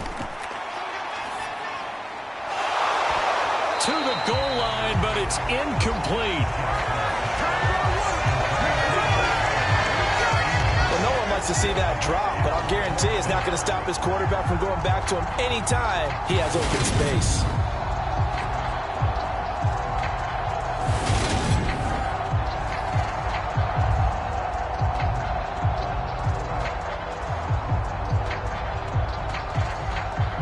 4th down. Out trots the kicker in a big spot here. From the right hash here, should be an easy one. Tucker's kick is good, and this is back down to a 7-point game.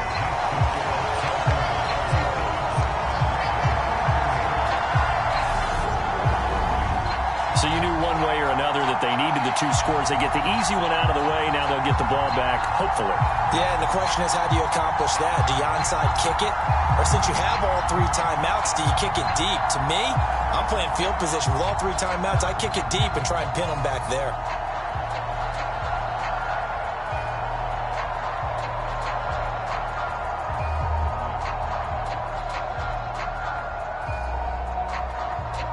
A little less than 90 seconds to go. This will be an onside kick. And the Dolphins are going to recover. A tough one there. They certainly wanted that when they needed it, but they didn't absolutely have to get it. They still do have 3 timeouts. You're exactly right. They had to attempt it. But even though they didn't get it, as you noted, with 3 timeouts, if they can get these stops on defense, all hope is not lost. Now this offense back out and set to go for their next drive.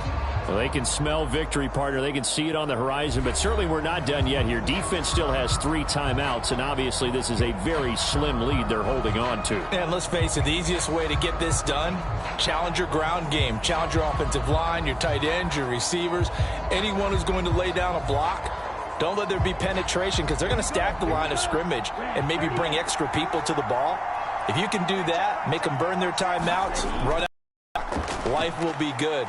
But if you really want to gamble a little bit, a quick play action, quick throw, might be able to get it done. Just make sure it's not incomplete and stop the clock.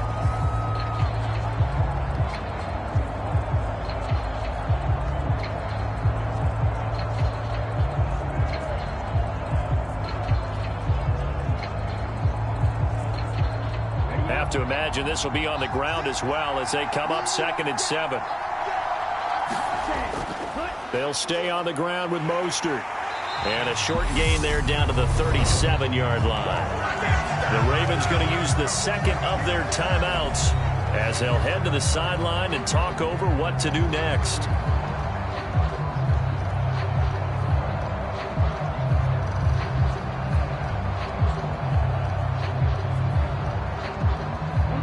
First down marker at the 31. It's 3rd down. Tagovailoa looking to throw it. Caught. It's Wilson. And he is going to have the Dolphins first down as they're able to get the 3rd down conversion.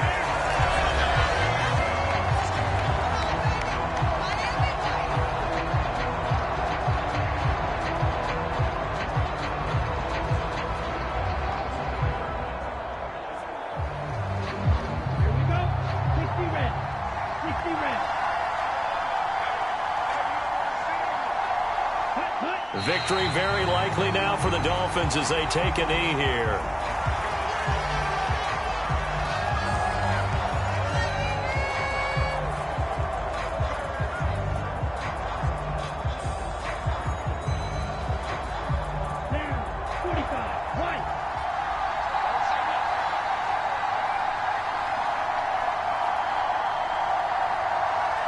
So he'll take a knee here to wrap this one up, and he's going to want to keep that game ball. He was sensational.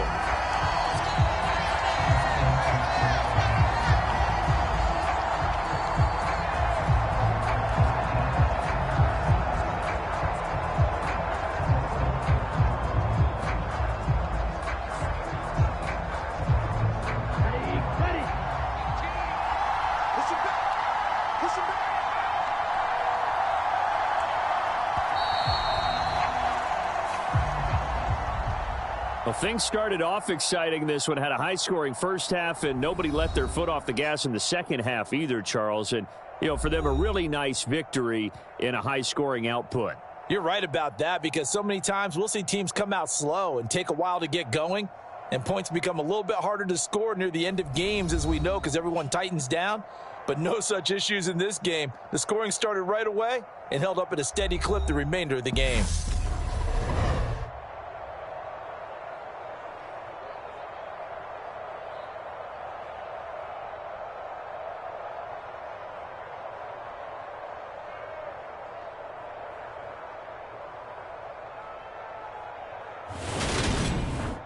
So that'll do it for us. For Charles Davis and all our crew, I'm Brandon Gaudin. You've been watching the NFL on EA Sports. With that, we say cheerio from London.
Justin Tucker set to boom this one away. And we are underway here in London.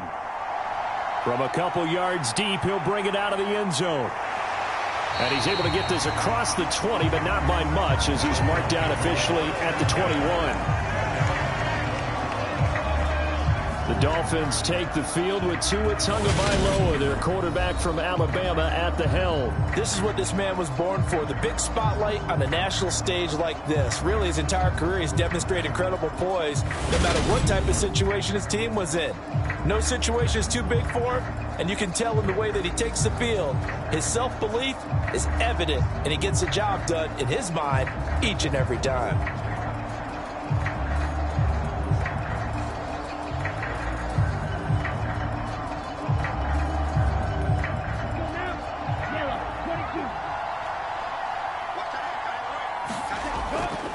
They'll run here with Raheem Mostert. And not a whole lot of room to operate there on the first down run. He gets maybe 3. Well, that's just a pile of bodies there, and that's when you kind of find out who's a tough guy, right? Who can stand up and make a play. It was only a 3-yard run, but for both sides, they had to walk away from that feeling like, okay, I can stand up when the going gets tough in here. Second down, here's Mostert again. He'll be brought down on the 30-yard line after a gain of 6. A quick burst there, and he nicely bit off a pretty decent gain.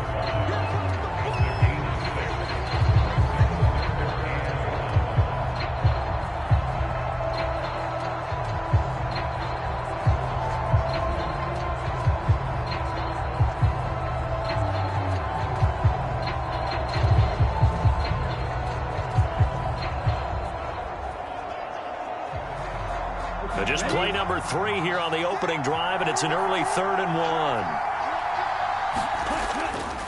1. Again, they'll run it with Mostert. No gain there on the play, and that's going to leave them with a 4th down.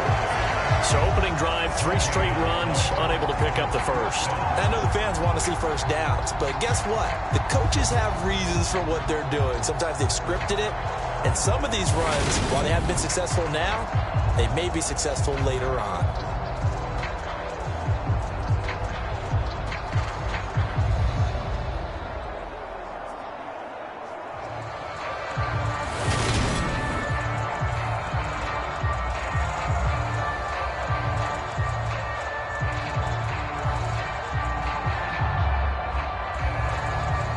Here's Thomas Morstead on now to punt it away on 4th down.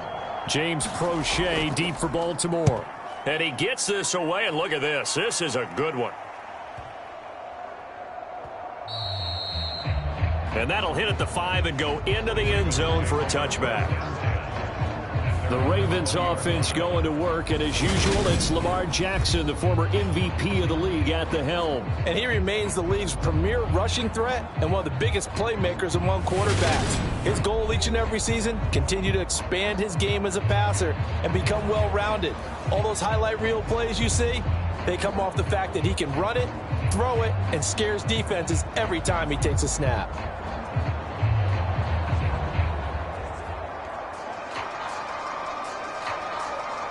Jackson and the Ravens come up now 1st and 10 at their own 20-yard line. The drive will commence with a run by J.K. Dobbins. And he goes nowhere. He'll lose yardage back at the 17. That's going to wind up a loss of a full 3 yards on 1st down. Part of the thinking when you bring in extra tight ends, you're hoping that each of your guys gets those one-on-one blocks and creates a crease for your runner. You know what the converse is, though? You've got to win those one-on-one blocks, and when you don't, that's the result you end up with.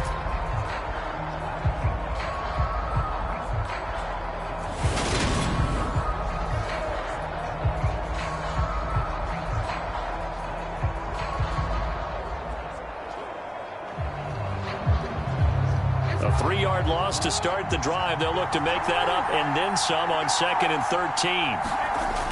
13. Looking to throw. Jackson. He'll wind up getting 4 there on his own, but it will leave him now with a 3rd down situation.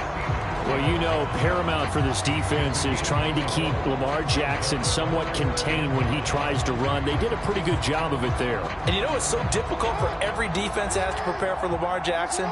You have to think and play at the same time. And I know that sounds like something you're supposed to do, but when you have to think about your assignments against him, it often slows down your feet. You don't move as fast. You've got to be prepared for this guy every step of the way and then try and match his athleticism. That looked great when he first took off because, in my mind, there was room to run and he had the marker in his sight. But I certainly didn't expect him to close so quickly, and neither did he. They got to him just in time, and now that forced him to make a decision with his 4th down call. On 4th down, the punt team is on as this is sent away. Great coverage there, holds him to a 2-yard return following a 50-yard punt. And they will take over 1st and 10. So Miami coming out for their 2nd drive. And the last drive, their 1st drive, 3 and out. What changes here, if anything? I think it's making sure the guys that you trust the most with the ball, the biggest playmakers you have, that they touch it on this possession to try and get things moving. So get it to the horses. Without a doubt. They're the ones that typically end up in the end zone.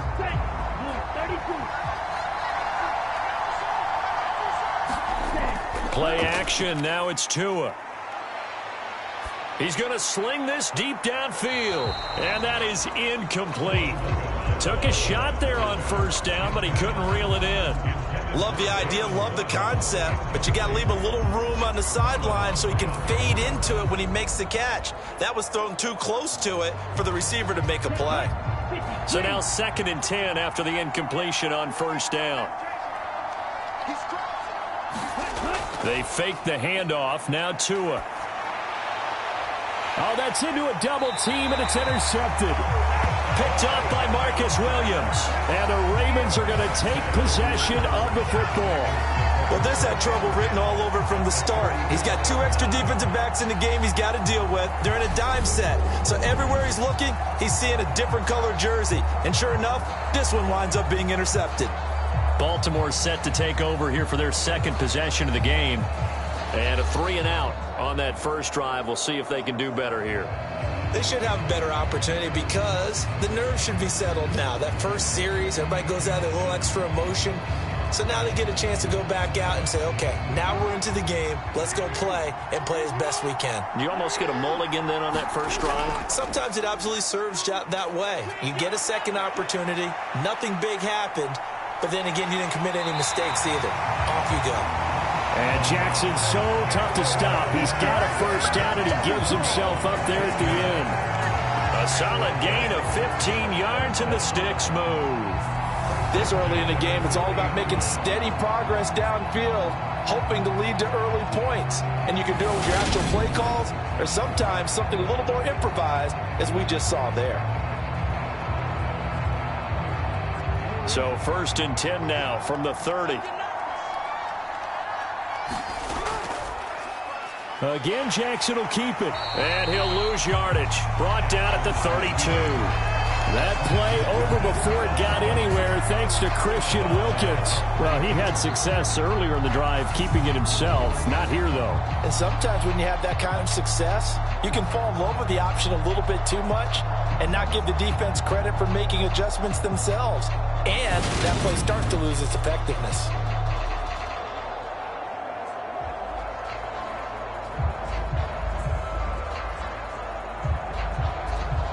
After the loss, they'll come up 2nd and 13.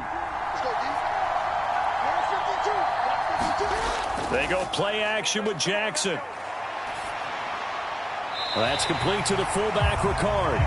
3rd and 15 coming up after that loss of 2. I think they tried to fool him on that one. You know, being able to throw the ball to the fullback position. No one was fooled on that play. No, lost yardage. You think they should yank that one from the playbook, at least for the time being? I think what you do is you take it out and you evaluate it next week in practice. Now on 3rd and long, they'll look to throw. That ball caught. It's Mark Andrews, the tight end. And he's going to be brought down. He needed to get to the 20, but he's a yard or 2 short. It's a pickup of 13, but they're still a bit short, and it'll be 4th down. There's another example where defensive coaches constantly preach, not allowing any run after the catch. They gave up a few more yards than they wanted to, but they were able to get him down quickly and force a 4th down.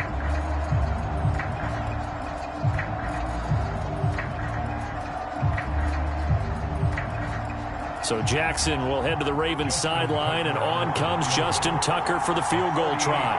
From the right hash, it's a 38-yard attempt. Tucker's kick is good, and the Ravens strike first at 3's in.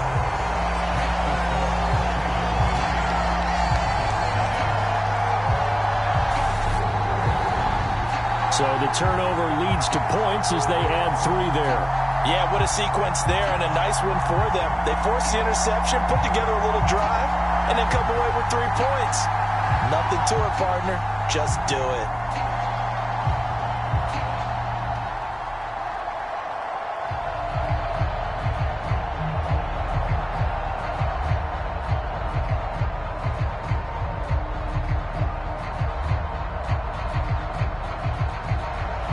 Tucker now following the made field goal, set to kick it away. And here comes a return from just beyond the goal line. And he'll be stopped right around where he would have been had he gone down to a knee, maybe a yard shy of there at the 24.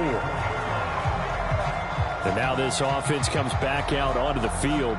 Not only are they in search of their first score, they're in search of their first down in this ball game as they come up 1st and 10.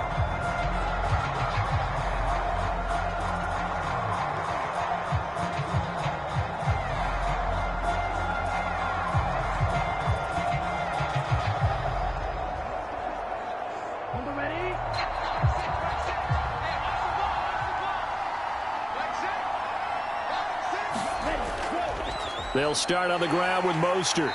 And he's swallowed up right near the line of scrimmage. Tackle there by Michael Pierce. And the big fella stuffed that one up in a big way. I think doubling him has to be a priority because you can't move up to the next level if you don't take care of him first. So after the run for no gain, here's 2nd and 10. Once again, it's Mostert. And they're able to get this one across the 35. A Miami first down, that one going for a gain of 11. That was good, tough running right up the middle. And if the defense can't penetrate and make him slow his pace or change direction, that's often the end result.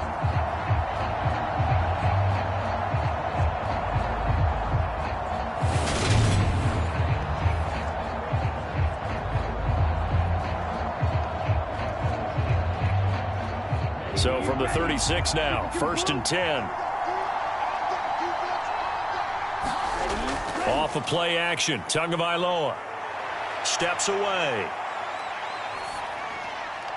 His throw incomplete. Well, you know me, whether you need it or not, I'm going to give a little unsolicited advice. Just throw it downfield out of the pocket, only if you're absolutely sure. Otherwise, use your running ability and try and get those yards a safer way. So after the incompletion on first, now 2nd and 10. Here's Tua. Eluding the pressure right. That's complete to Mostert out of the backfield. 4 yards the gain, and it'll bring up a 3rd down.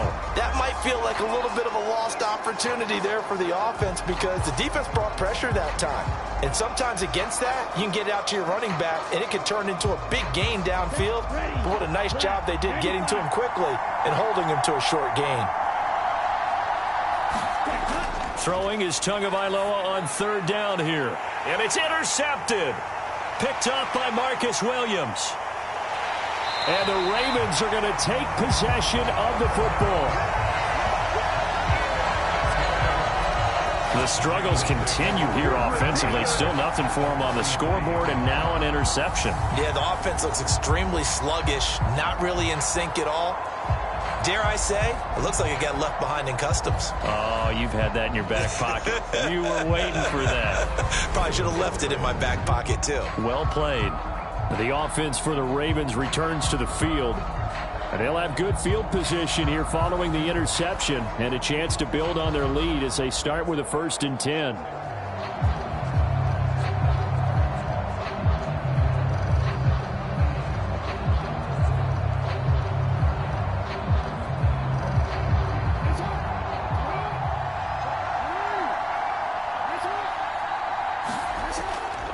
Jackson with a handoff to Dobbins on the option. And he can only manage to get a couple. 2nd and 8 coming up. But not much on that run, Charles. No, that's exactly the way to execute a run blitz there. They guessed correctly that they would move the ball on the ground, honed in on it, and stopped them. Mark that down for a win in the defense's column.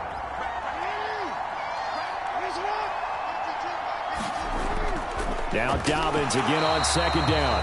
And he is met in his tracks behind the line of scrimmage. Now they're staring at a 3rd and 8. That last play backwards a yard. When you're lateral to the line of scrimmage, linebackers keep those shoulders square so they can go up and down. But when it's time to go, turn your shoulders just like a running back. Get through the line and hit the runner in the backfield.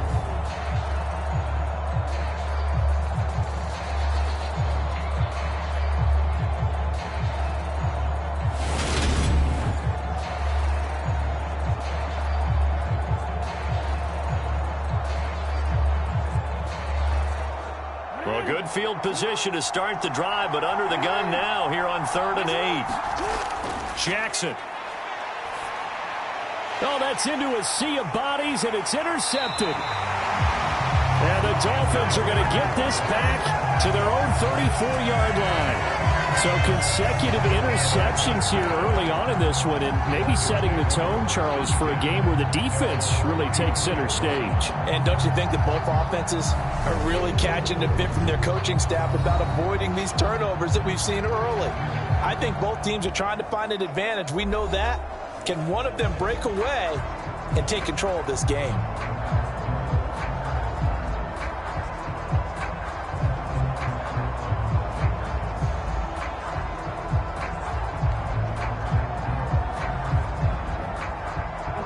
And the Dolphins now with a 1st and 10 at the 34. They'll start this drive out on the ground. And he'll get this up to about the 40. It's a 6-yard gain on the ground, and that'll make it 2nd and 4. Well, they did throw interceptions on their last 2 drives, so no surprise at all they decided to start it with a running play. I'm actually a little bit surprised, though, that they got as much out of it as they did. Yeah, decent little gain. Puts them in a pretty good spot for 2nd down. 6 yards on that last play. Here's 2nd and 4.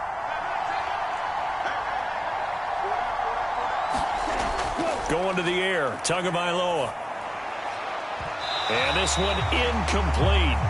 Too much contact to hold on to that one, and it's 3rd down. Well, anytime he reads man coverage, I don't think it's going to be the only time he'll try and hit that route to the outside in this game. He'll test the perimeter, but that time they were up to the challenge. Now they face a 3rd down and 4 after that incompletion on 2nd down. Looking to pass, Tua. This one complete to Jalen Waddle.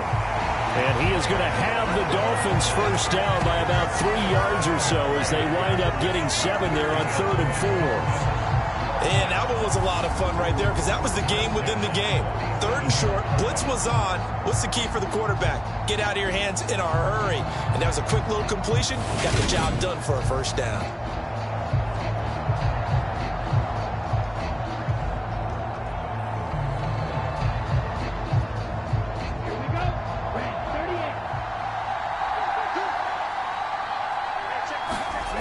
Tua now on 1st down. Another catch there for Waddle. And he's going to be taken down right at the 40-yard line. Well, that certainly has to feel good. It's not all the time that the play caller should get all the credit.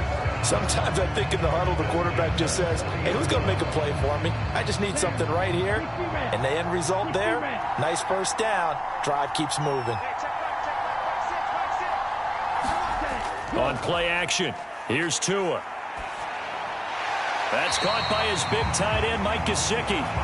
And he's going to be taken down at about the 33. We've seen quite a bit of the short passing game here early on 1st quarter, haven't we? We have, and I think it works a couple of ways for this team because, number one, you throw the short game until they stop it. And if they're not going to stop it, you keep throwing it, and occasionally you'll break a tackle and turn it into a bigger gain. Also, if they start to creep up, start to pressure receivers, now you go over the top, take it deep, and now you get some of those big shots downfield. Working with a 2nd and 3.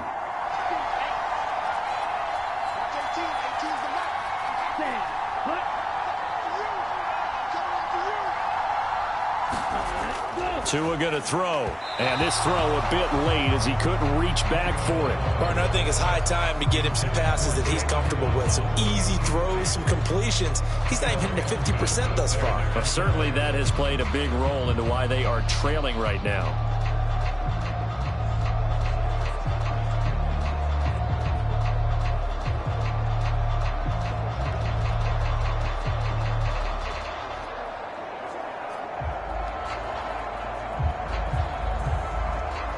Seventh play of the drive now as they come up on a 3rd and 3. Tua setting up shop to throw again. Got a man. It's Waddle complete. And he is going to have the Dolphins 1st down as they convert on 3rd and 3 with a nice gain of 7 yards. Would it be safe to say that as precise as routes are supposed to be run in the NFL, maybe they're not quite as precise in college ball? That's accurate, yeah. And I think we saw a college route in the NFL there. Just find the soft spot, find the dead zone, and find the 1st down. And that's what he just did.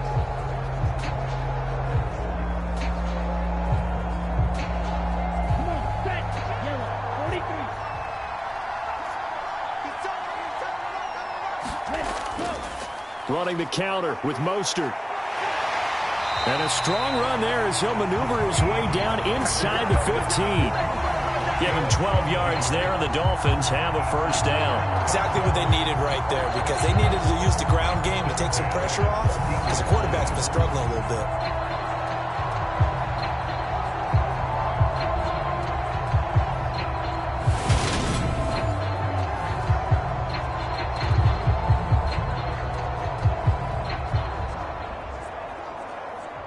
is a 1st and 10 at the 14-yard line.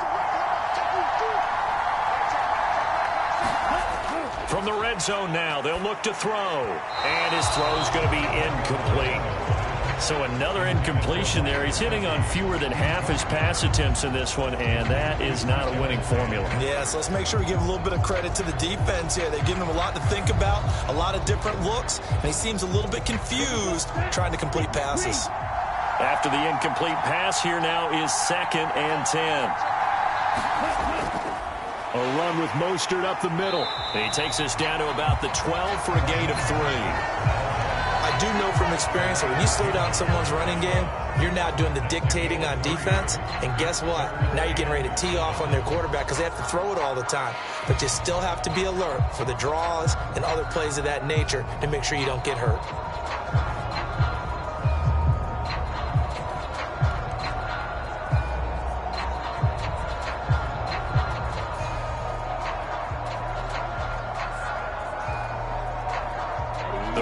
Bring out an extra defensive back here on 3rd. Here's Tagovailoa to throw. And tight coverage there. It's knocked away, incomplete. What an excellent defensive stand there in the red zone. Nice tight coverage. They certainly recognized how important it was to bring up 4th down here. So 4th down, Tua departs, and on is Jason Sanders and the Dolphin field goal unit. Sanders' kick is good, and the Dolphins are going to tie the score at 3.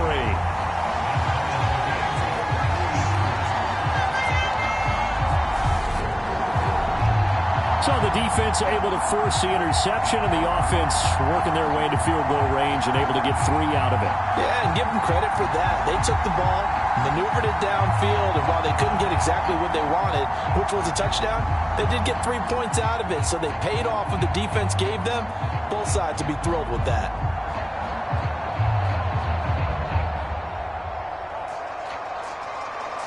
Field goals all we've had so far. 3-3 now as the kick is away. This fielded right at the goal line. And they'll get him down inside the 30 at the 27.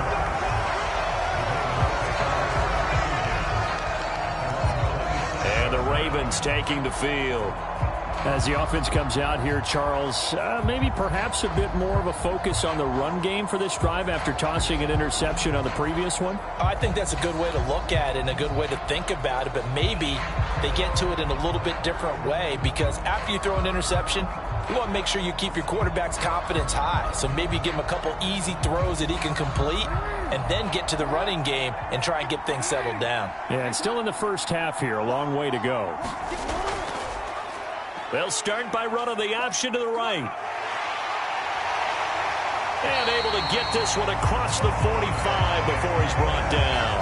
The drive starting play, a good one. Give him 19. It looked like almost a miscommunication defensively because once he decided to keep it, he had pretty smooth sailing. Yeah, it became a question of, wait a minute, who's got the quarterback? And when you talk about miscommunication, it's supposed to be called assignment football on the defensive side of the ball. But the assignment gets mixed up. That's the end result. A big hitter to start the drive has him up near midfield here for 1st and 10. Jackson. Well, that one drops down, incomplete. Good coverage there, forced the ball free, and it's 2nd down. How about that? Red man coverage and decided to test them early. But they proved up to the task and forced the incompletion. An incomplete pass on 1st down. That leads to a 2nd and 10. Dobbins going to take the handoff on the option. And they'll get this just to the 47. 1-yard gain. We haven't seen much from him running the football here in this first quarter. No, you're right about that. We haven't seen much of him at all so far. They've stacked him up pretty well. But when you're trying to run the football, sometimes you got to play the long game. Keep handing it to him, and some of those runs that aren't working now, they turn into 6, 7, 8, and maybe more later on. On 3rd down, Jackson. And he's going to be marked down just inside the 35. I don't want to be a jinx partner and put the whammy on him, but I think we could be looking at all-time Dan McGround with the way that he's going. Only a few quarterbacks in this league are capable of a 100-yard game, and he's halfway there just in the first quarter. This is a record-setting pace. Hopefully, he can keep it up, and we can have fun watching it.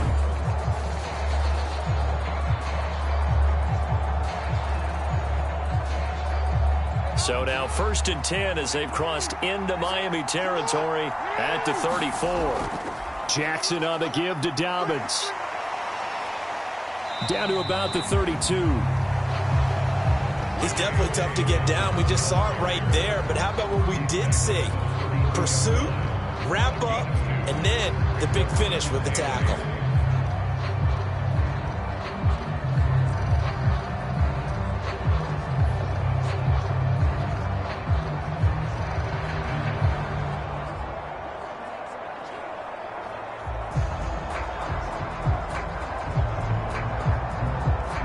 Now 2nd and 8 at the 32-yard line.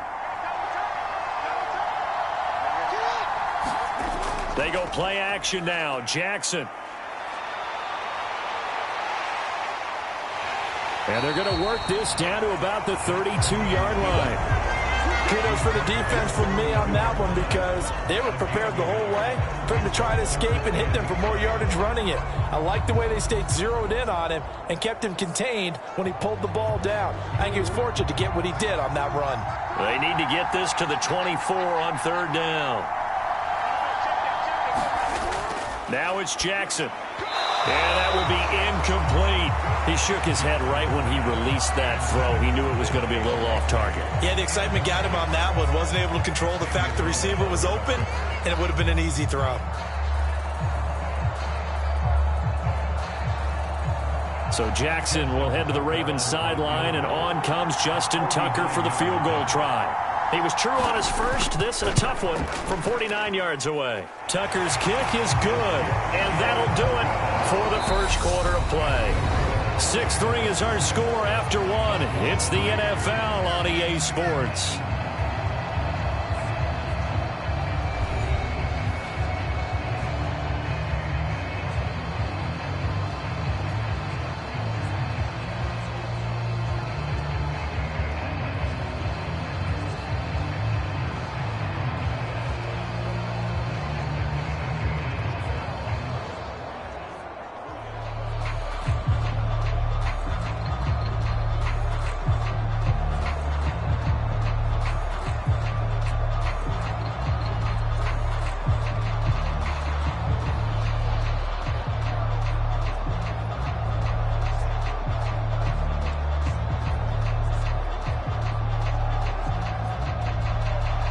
So all field goals so far, 6-3 our score as the kick is away.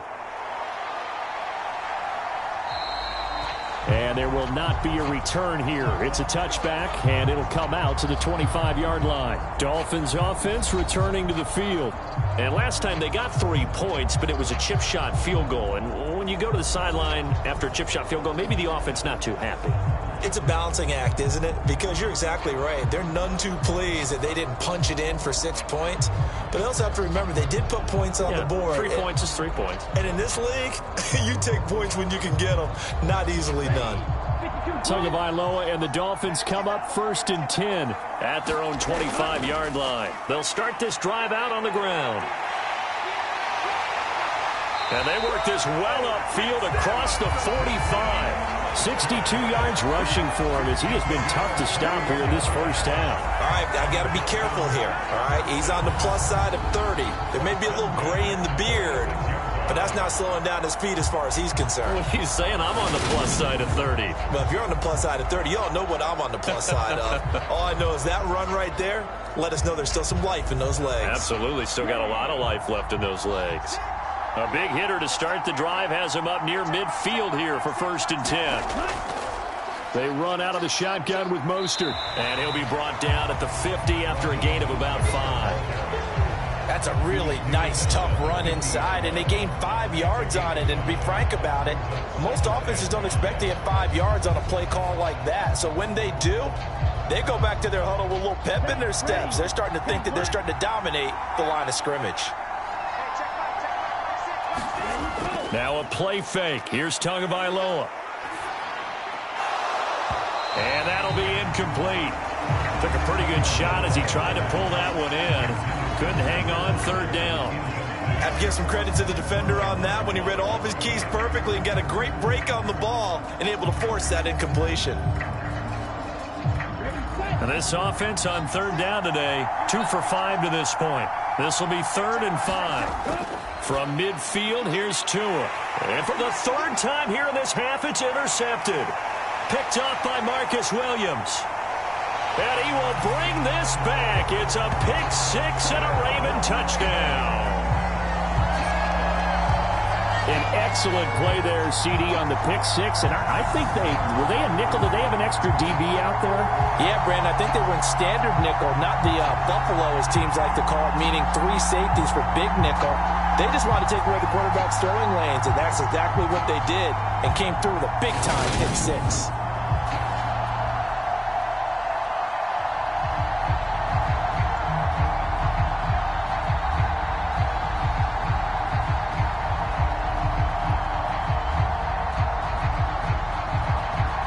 Justin Tucker for the extra point.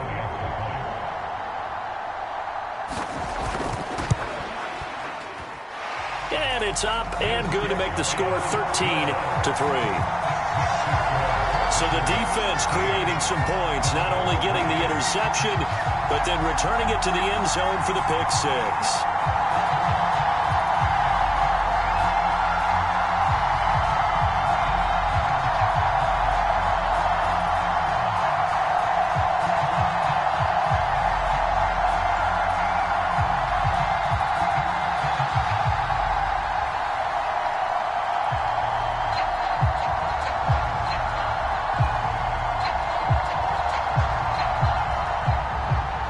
So they throw the pick 6. They'll get another shot at it now as this one's in the air. And no effort to bring this one out. It's a touchback. Speedster Raheem Mostert and the rest of this offense out to start the drive. Now, the ground game's been good, but they're losing here in the second quarter. Can they use that ground game maybe to work the air attack a little bit more? I think so, because now you can throw play action off of being able to run the ball effectively. And oftentimes you might want to just swing your back out of the backfield and get the ball in his hands in open space. And just don't get totally away from running it, because some of these runs now, they may pop bigger as the game goes along. Yeah, they've been good with the run so far. Loa trying again after the pick 6. On this one, incomplete. The pressure got to him as he released it. And it's second down. All right, help me out here a little bit, partner, because what I'm seeing is a passing game that's just struggled to complete anything. No rhythm, no timing. Seems like every pass is also contested well. So give some credit to the defense.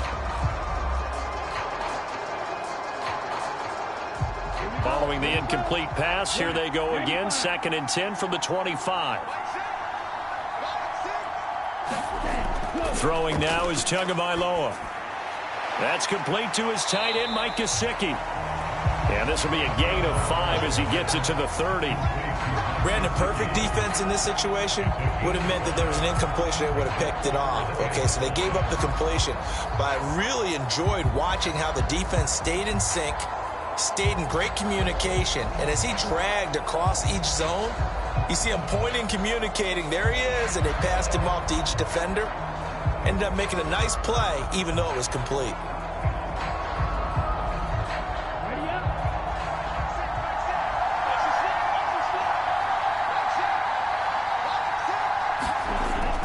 On third down, here comes Mostert. And he'll be stopped well short. Only 2 yards there. 4th and 3. But this was just simply excellent defense. On this third down, they had to be alert for the possibility of a pass, but that didn't stop them at all from understanding what was going on when they decided to run the football, and they just swarmed and stopped them for almost no gain.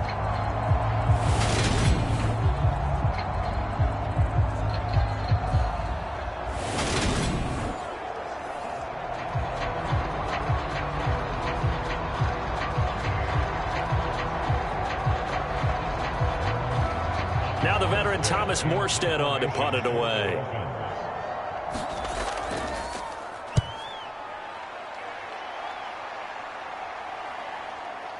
Prochet on the return. 51 yards on the punt there. And the Ravens, they'll take over. Baltimore about ready to go on offense.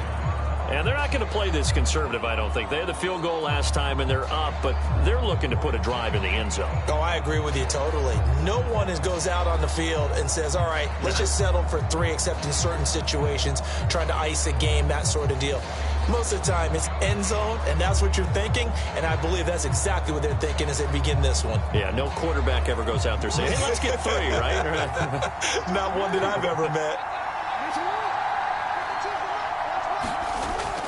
They'll start on the ground with Dobbins. And he maneuvers up the middle for 3, and it's second down. Look, all any running back wants is a little bit of room, a little bit of space in order to maneuver. But he also understands how difficult it is for his offensive line up front. So if they give him any space, he realizes his job to make more out of it than what they give him. Picks up 3 on that carry. On 2nd and 7, Jackson slings it to Andrews, and it's complete. The tight end has it. A 1-yard gain there following the 3-yard pickup on first down. As a defense, you're more balanced when you're in zone coverage because you're able to keep your eyes on the quarterback and see the play develop in front of you. You're able to keep the quick pass in front of them and stop it right at the line of scrimmage. They are in need of 6 yards here if they hope to move the chains. To throw is Jackson. That's complete. It's Rashad Bateman. And he will have a Ravens first down as they're able to get the 3rd down conversion. So many times in my career, I've heard coaches talk about completions are one thing. But as long as we're there at the catch and we get guys on the ground, we can live with that. But if you're going to give up 10, 12, 15 yards after the catch, then your defense is going to be in a lot of trouble.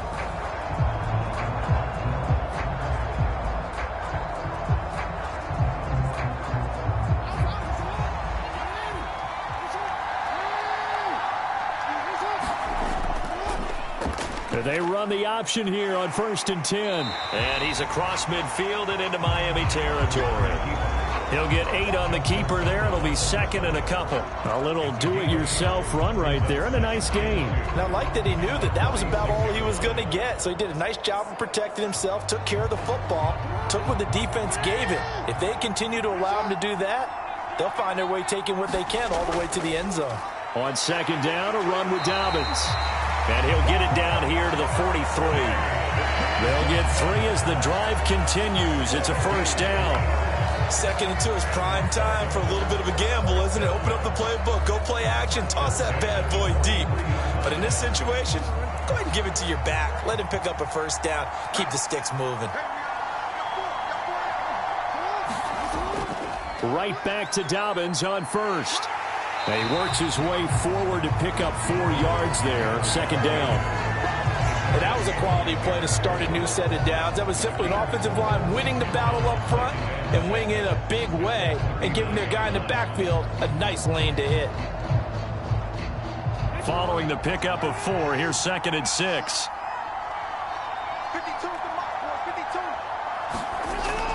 Another run here with Dobbins. And they will only muster a yard here to the 38. And this is why aggressive defense coordinators love to blitz. It wreaks havoc because they end up taking their attention to the blitzers, freed up the D lineman to make the play. And on 3rd and 5, this will be the 8th play of the drive. Here's Jackson. And that's going to be incomplete. The coverage too good there. The contact popped the ball free, and it's 4th down. From a defensive perspective, they had exactly what you want anytime they want to throw the football. There was pressure on the quarterback. They were getting after him, and they tightened down on the receivers and forced the incompletion.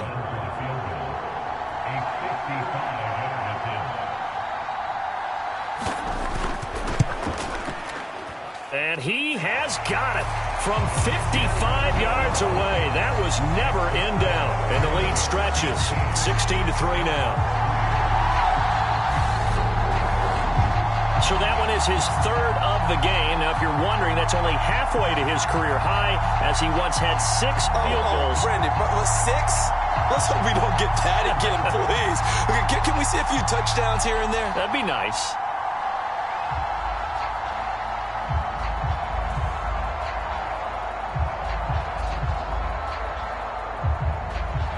Tucker now following the made field goal, set to kick it away.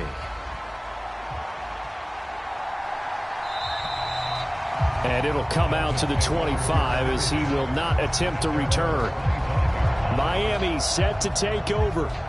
And Charles, a very uninspired effort the last time we saw them out there was a quick 3-and-out, and they punted the football. Yeah, and you never want to get stopped so soundly during a series, but what would be even worse now is letting it happen again right here. They've got to get going.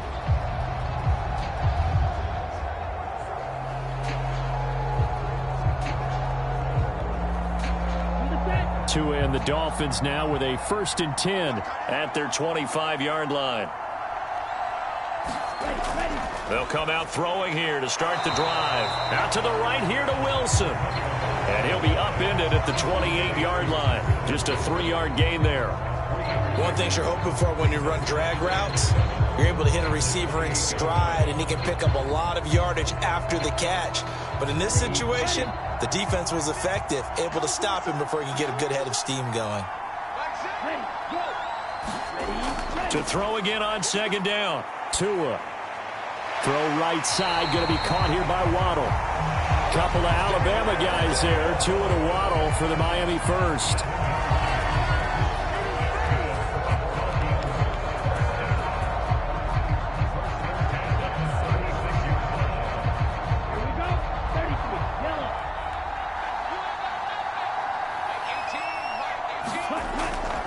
Up the middle they go with Mostert. And he fights forward for a modest 2-yard gain. 2nd down. Certainly a nice job there by the defense rallying to the football and getting him on the ground. But I think the play gets made by the defensive front. Because if they can't get upfield, their job is to go ahead and get low, almost get into a ball sometimes, stack things up, and make it difficult for the runner to find a hole. 2nd down, here's Mostert again. And the defense on him quickly there as they stop him at the 40 for a gain of just 2. 2 yards on the 1st down carry, and then followed up by 2 yards on the 2nd down carry. Yeah, that's definitely not going to be enough to get the job done. Wasn't the expression 3 yards in a cloud of dust? Now they're going to need 6 on 3rd down to keep the drive going. Tua sets up to pass it. And the throw there going to be incomplete. How about this defense? They came up with a couple big plays in this sequence, and none better than the one right there, forcing the incompletion and bringing up 4th down.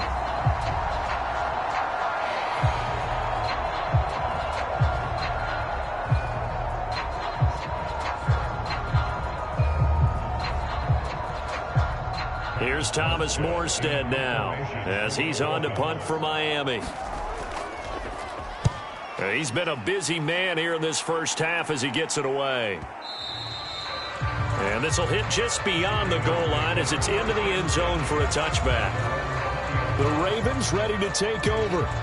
And they split the uprights last time for 3. They've got the lead. They're not going to play this conservative. They're not hoping for another field goal. They're hoping for a touchdown. I'm with you on that one. I like where your head is. I like the way you're thinking because you're exactly right. Trying to sit on a lead and play that way, that doesn't work too well for most teams. Run your offense. Run what you do best. Exactly. Put it all the way down and try to increase your lead in a big way. And the best way to do it, touchdowns.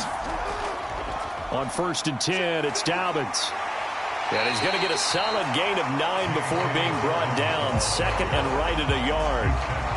That was a really nice job by them picking up the run blitz and detecting it and blocking it and turning it into a nice run. And a lot of times you think if you blitz a running play, you're going to smother it. But a lot of the blitzers, they come in a little bit high. They don't have great leverage, and they're easily blocked and turned to the side. Now Dobbins again on 2nd down. And they nearly get this all the way to midfield. Mark him down at the 49. That burst good for 20 and a 1st down. Partner, there are strong running plays, and then there are plays where you simply outclass the defense, and we saw the latter there. They ran straight up the heart of that front for an excellent gain and 1st down. Simply put, you've got to put more of a fight defending the middle. Otherwise, this is going to be a long game.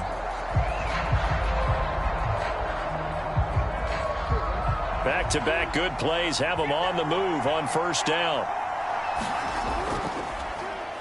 Jackson going to hold on to this. And he's across midfield and into Miami territory. Give him 3 on the keeper there, and it is second down. Brandon, all things considered, they have to feel pretty good about getting that type of a gain, considering the blitz that they just had against them. Second down at 7.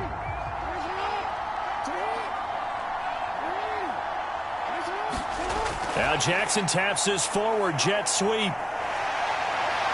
And a strong run there as he'll take this all the way down to the 35. That one good for 13 and a Raven first down.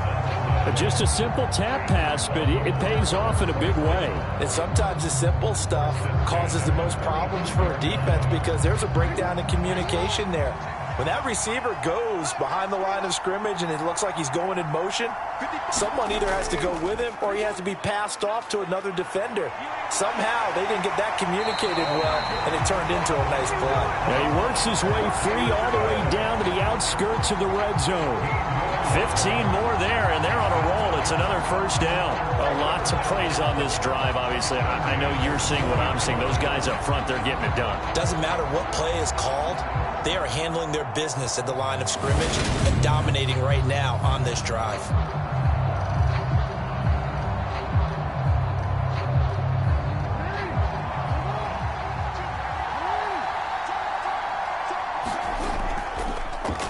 Jackson running again. And he will lose yardage here back at the 23-yard line. Call it a full 3 yards in the wrong direction there. Brings up second down. Considering they've seen him have some big gains against him throughout this game, that's got to feel like a measure of revenge as they trap him behind the line of scrimmage for a loss.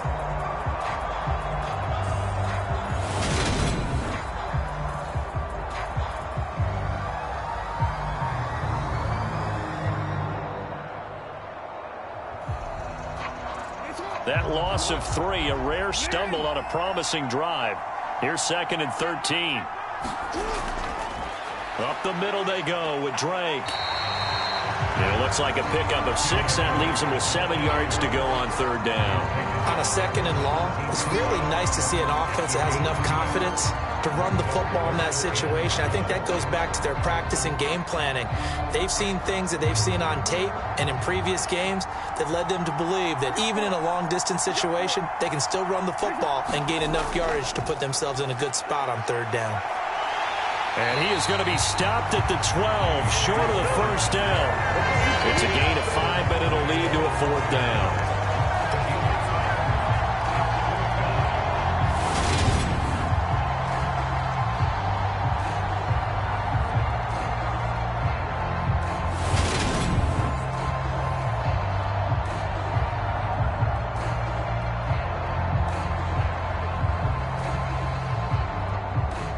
So Jackson will head to the Ravens sideline, and on comes Justin Tucker for the field goal try. And this one will be a 29-yard attempt. Tucker's kick is good, and that will extend their lead even further.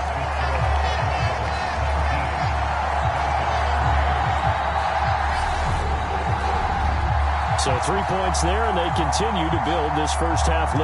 Yeah, every little bit helps, and the more that you can put together drives and start controlling the tempo, controlling possession, finishing with points, the better off you're going to be.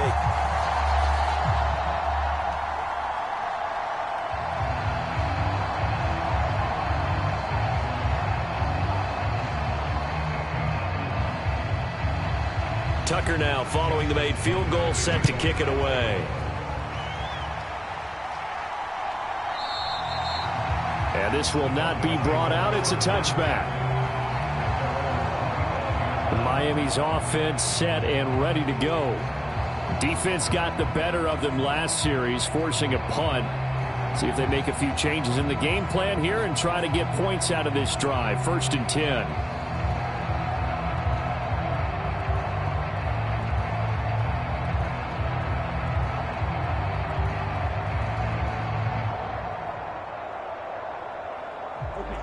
Tagovailoa and the Dolphins come up 1st and 10 at their own 25-yard line. They'll try and start this drive in the air.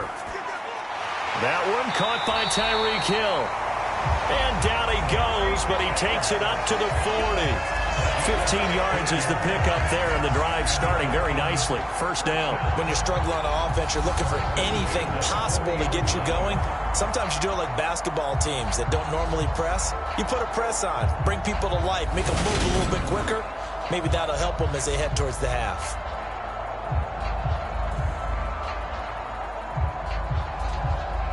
So quickly all the way up at the 40-yard line.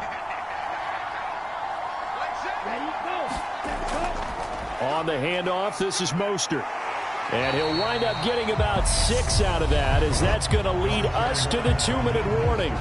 79 yards on the ground for him so far.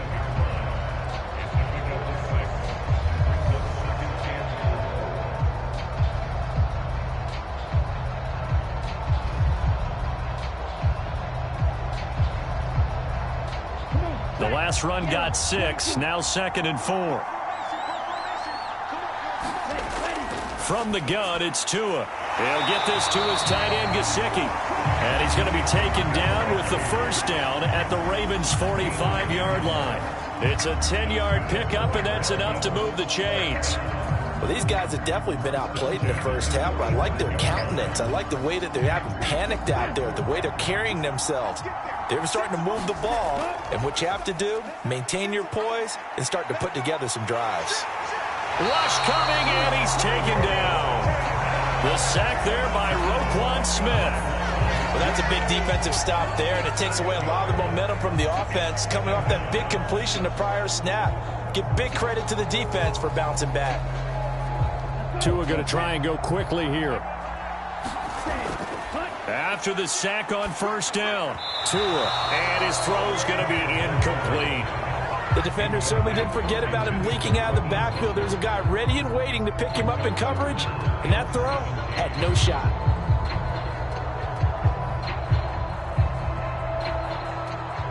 An incomplete pass on that last play, and that means they'll need to come up with something here on third down. Here's a handoff to Mostert running left. And he might have got this across midfield, not by much. They'll mark it down at the 49. Give him 3 yards there, as that'll take us to fourth down. Well, the guys who are paid to make the tackles deserve some kudos there, but I think they deserve even bigger ones, because in that situation, they had to be thinking pass. Loosened up defense, going to pass coverage. Instead, maybe they surprised them a little bit running the ball, yet they rallied to it and stopped them well short of a first down.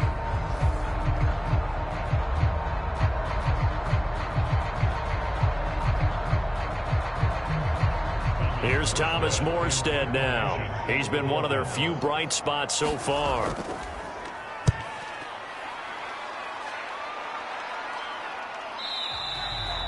And problems spreading to the punt team now. This one goes all the way into the end zone on the fly, so that'll come back to the 20. The Ravens going to get one more drive here in this first half. Already enjoying a 2-score lead here late in the second quarter. Not a ton of time left. We'll see if they can work this at least into field goal range and try to get 3 to add on even more to their lead.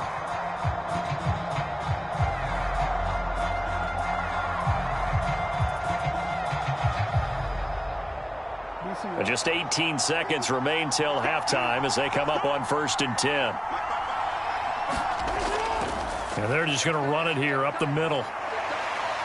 And defensively, they're just looking to keep him contained as they're able to get him down. A good run there on first down, and it'll leave them with a 2nd and 2. So we've reached halftime here on New Year's Eve, as it's time now to send you back stateside to Orlando, Florida, and check in with Jonathan Coachman at our EA Sports Halftime Report. Coach. All right, Brandon, thanks very much. Welcome, everyone, to our brand new studios here in downtown Orlando in the EA Sports Halftime Report. This one has been a hard-hitting affair to this point, and you got to expect we'll see more of the same in the second half. And to bring the action your way, let's get it right back out to Brandon Godden.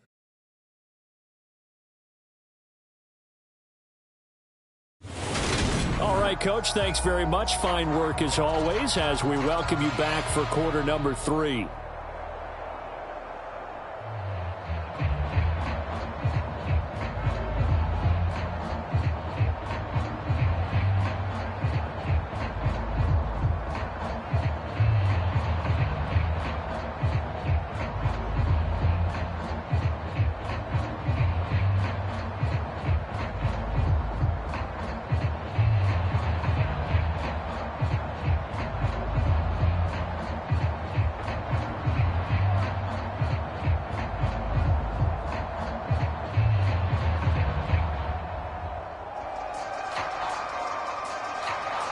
As they say here in London, all to play for as we are back underway in the second half.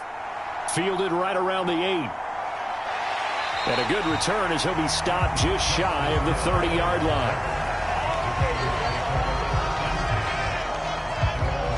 The Raven offense set to start this third quarter. And they've got the lead, CD. What do you expect from them in this second half? Well, I like what they were able to do on the ground in the first half because they had a lot of success running the ball, and I certainly think we'll see more of that. But I'd keep an eye on that defense, and I think their coaches up in the box will do the exact same thing. If they start to see one or two guys start to creep towards the line of scrimmage, that'll be licensed to take some shots downfield.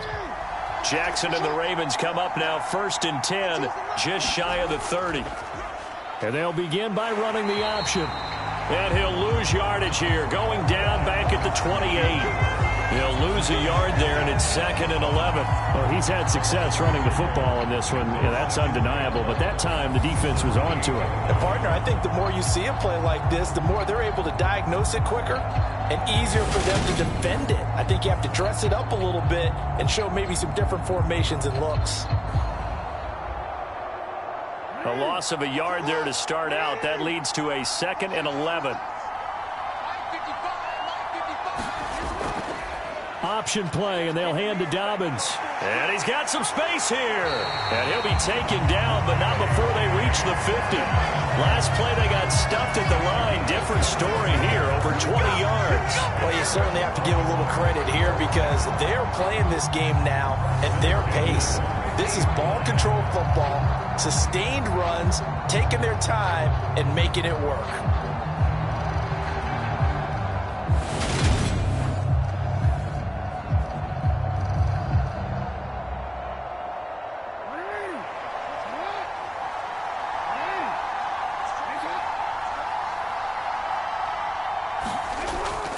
They'll go again with Dobbins. He'll get this down to the 48-yard line. They went right back to him, but he pretty much had nowhere to go on that play. Now, the previous carry looked pretty good. That one, maybe he was a little tired. I don't know. Yeah, maybe he should have tapped out and had a second back come in and maybe make that run. Who knows? The last run got 3. Now here's 2nd and 7. They'll go option to the short side. And he is going to lose yardage here. He lost 2 there, and it's 3rd down. Well, that play never really got off the launching pad. He had a linebacker in his face before he had a chance to do much of anything. Yeah, I think it's big boys up front, that offensive line. They've got to do a little bit better job of protecting him if they're going to continue to run the option like this.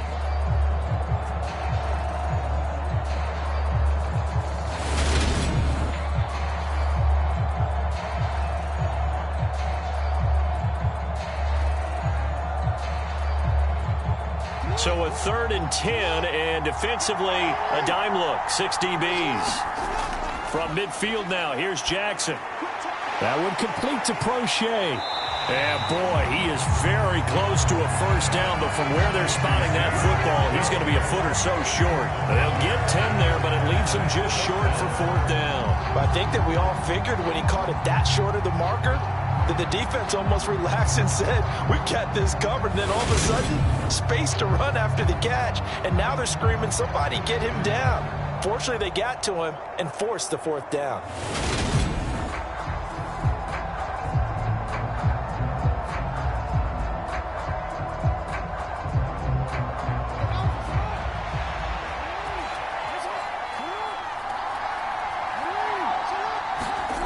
They'll try and throw for it with Jackson. That's into the hands of Prochet. And he is going to have a Ravens first down. No problem there. They get the first by plenty on 4th and inches. I don't know about you, but I'm going to give them a little bit of credit for fortitude there. 4th and inches, and they don't run the football. Normally, you just wedge your way through, fall forward, find the yardage. They took a shot and put it in the air, and it paid off. Maybe they saw the defense overcommitting. A lot of confidence there, though, because even if they overcommit, you just want to make sure you get the first down. You throw an incompletion on 4th down there, they're going to second-guess you the rest of the game. No gain there as he kept it himself at 2nd down. Well, for that being an option play, there really weren't too many options available for him, were there? No, there weren't, and at least he was able to get back to the line of scrimmage, so they didn't lose anything, but you're exactly right. Nowhere to go. A slant route caught by Bateman. And he's got another first down as he's brought down at the Dolphins' 22-yard line. Just his second catch of the game so far. This one moves the chains. Was that a design pass, or what was that? It was built into the play call. He had the opportunity to either hand it inside, keep it himself to run it, or do what he just did. Throw that pass inside, hitting a receiver on the run. And they'll let the quarterback keep it here on 1st and 10. And he's going to lose yardage and be backed up to the 25. A loss of a full 3 yards, and now it's 2nd down. And not a lot of success to be found there. Oh, you got that right, partner, because if you're trying to make guys miss about 10 yards or so downfield, that's a pretty good play. But if you've got to do it in your own backfield, I consider that a problem. That doesn't work too well.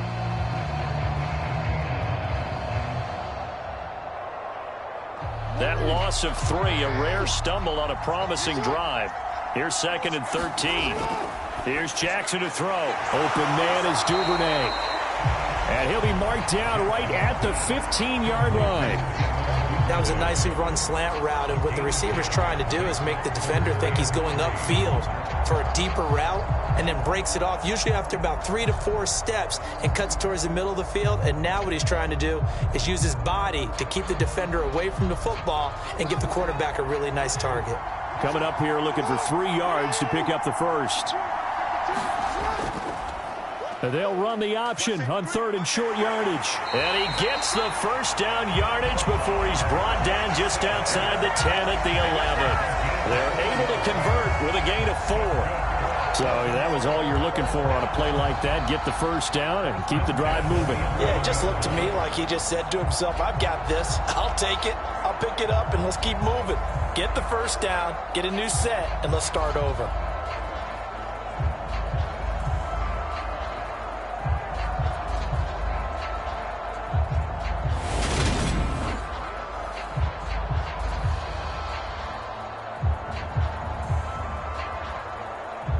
Now a 1st and 10 at the 11.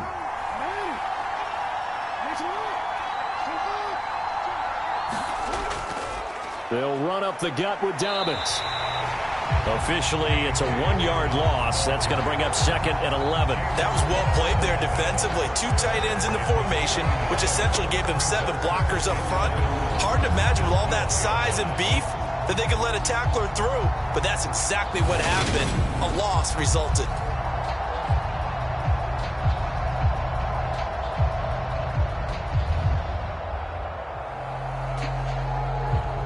So after the loss of a yard, they'll look to push forward here on 2nd down and 11. They'll go option to the short side. And this play goes nowhere. Losing yardage back to the 15. That 2nd down play nets a -4. I don't think there's any doubt that if it's me, I'd be really cautious about continuing to call this play, because you got to know, defenders, if they get a free shot at the QB, they want to take it, and they want to take it big. And they got it there on the option play for a loss.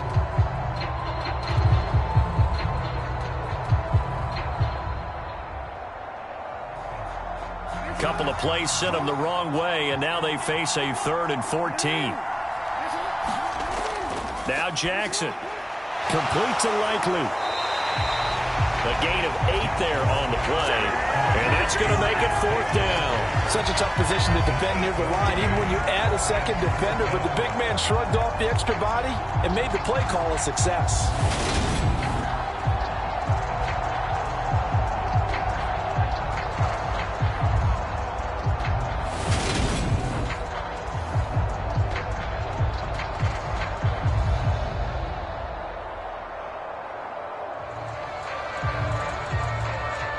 So Jackson will head to the Ravens sideline, and on comes Justin Tucker for the field goal try. From the right hash, and this one just a chipping. Tucker's kick is good, and that will extend their lead even further.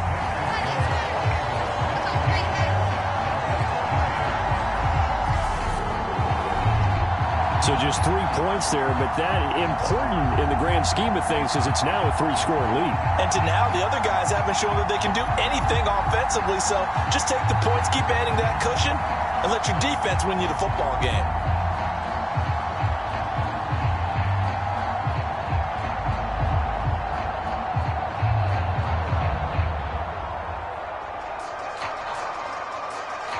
Tucker now following the made field goal, set to kick it away. And this will not be returned. It's a touchback, and they'll begin at the 25. So here are the Dolphins now. They get ready for their first possession of the second half.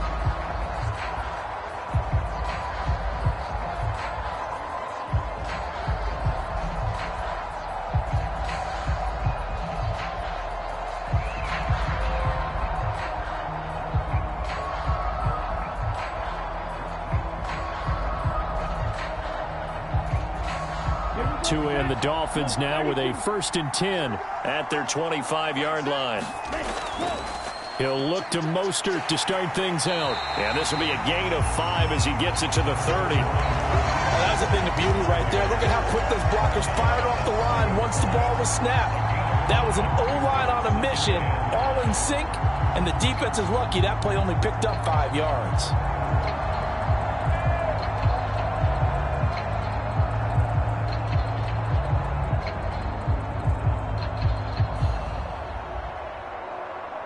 After the pickup of 5, here's 2nd and 5.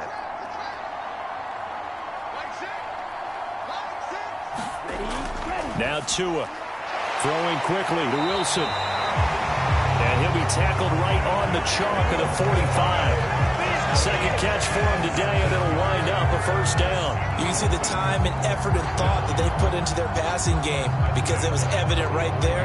It looks like a simple pitch and catch, but you and I both know that they have planned for this and worked hard to make it happen.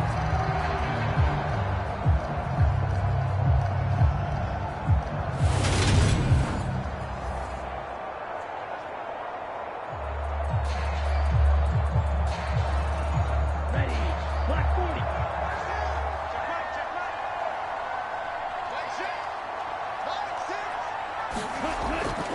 40. On 1st and 10, it's Mostert. And just no chance of turning the corner. He can only get back to the line of scrimmage. 2nd and 10 coming up. Absolutely love the effort there. The ability to flow from his inside spot and stop that one at the line of scrimmage. Nice linebacker play. Officially nothing on that last run. They'll try again, 2nd and 10. Once again, it's Mostert. And across midfield he goes into Raven territory. 93 yards rushing for him now in the ball game. I really like the vision he displayed on that play because he saw there wasn't a lane to completely break off a huge gain. So he found where there was the most space and got what he could. A nice dirty run that's a positive play for the offense.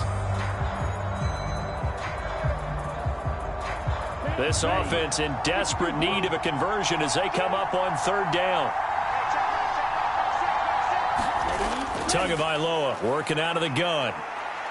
Flushed out right. And able to find Gesicki as tight end. And they're going to be set up down around the 15-yard line. They'll get 34 yards there. Oftentimes now, offenses aren't nearly as precise as days gone by. They just saw receivers find an open patch of grass and let the quarterback find you. And that's exactly what they did on that play.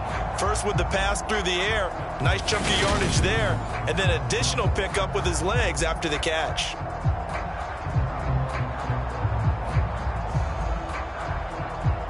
So after the big play, look at this, all the way down at the 15 now on 1st and 10. Inside the red zone here, they'll look to throw.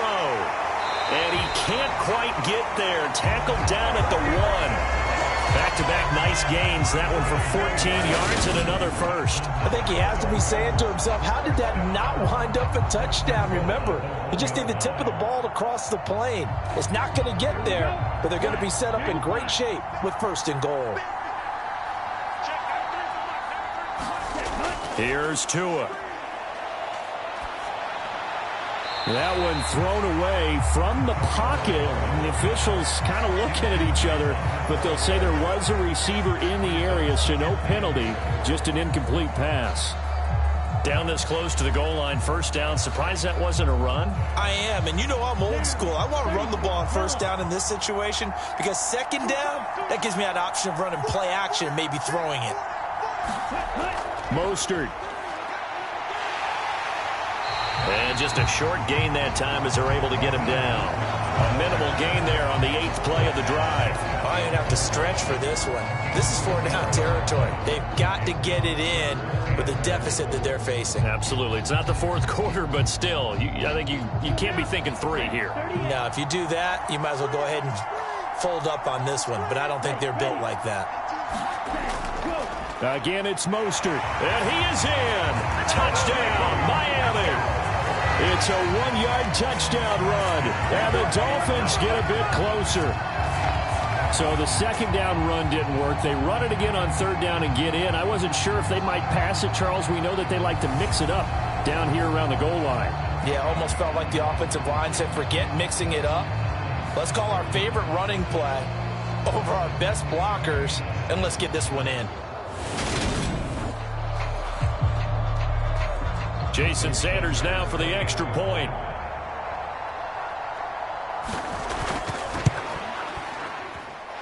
And he's got it. That makes our score now 22-10.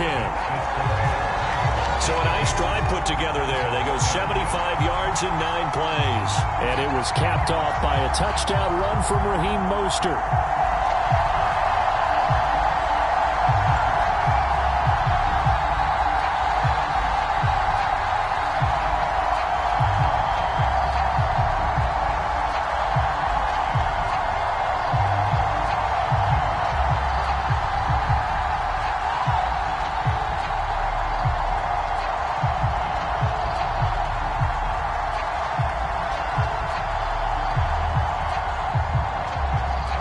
After the touchdown, ready to kick it away is Sanders. Fielded just outside the goal line.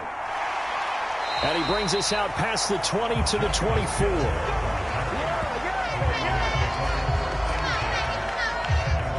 And Baltimore's offense set for this next possession. Their lead down to 2 scores after the touchdown a moment ago as they start with a 1st and 10.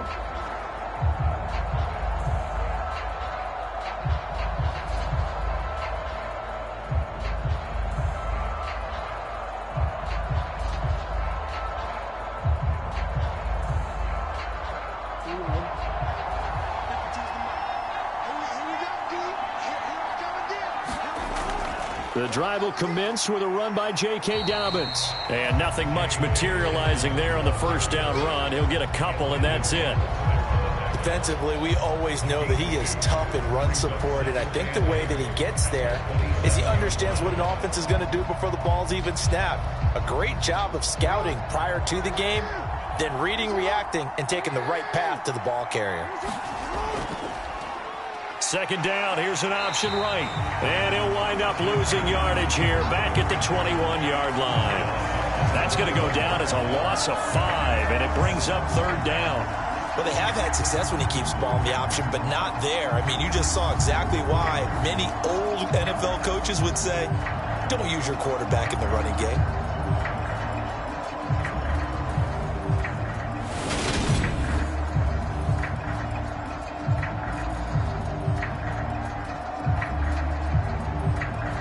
The Dolphins bring on an extra defensive back on 3rd down. Now it's Jackson. And they'll get him down here at the 23. He opted to go with a scramble, gets 2 yards, and now it's 4th. He certainly had plenty of success running the ball, and right now I'm getting the sense that he's looking to take off and run every time he steps back to throw it. But they did a nice job there collapsing on him and holding him to a short gain.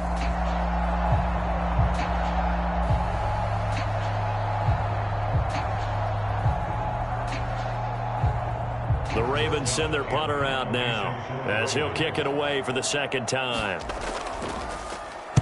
And this is away. It's a high kick, and he got all of it.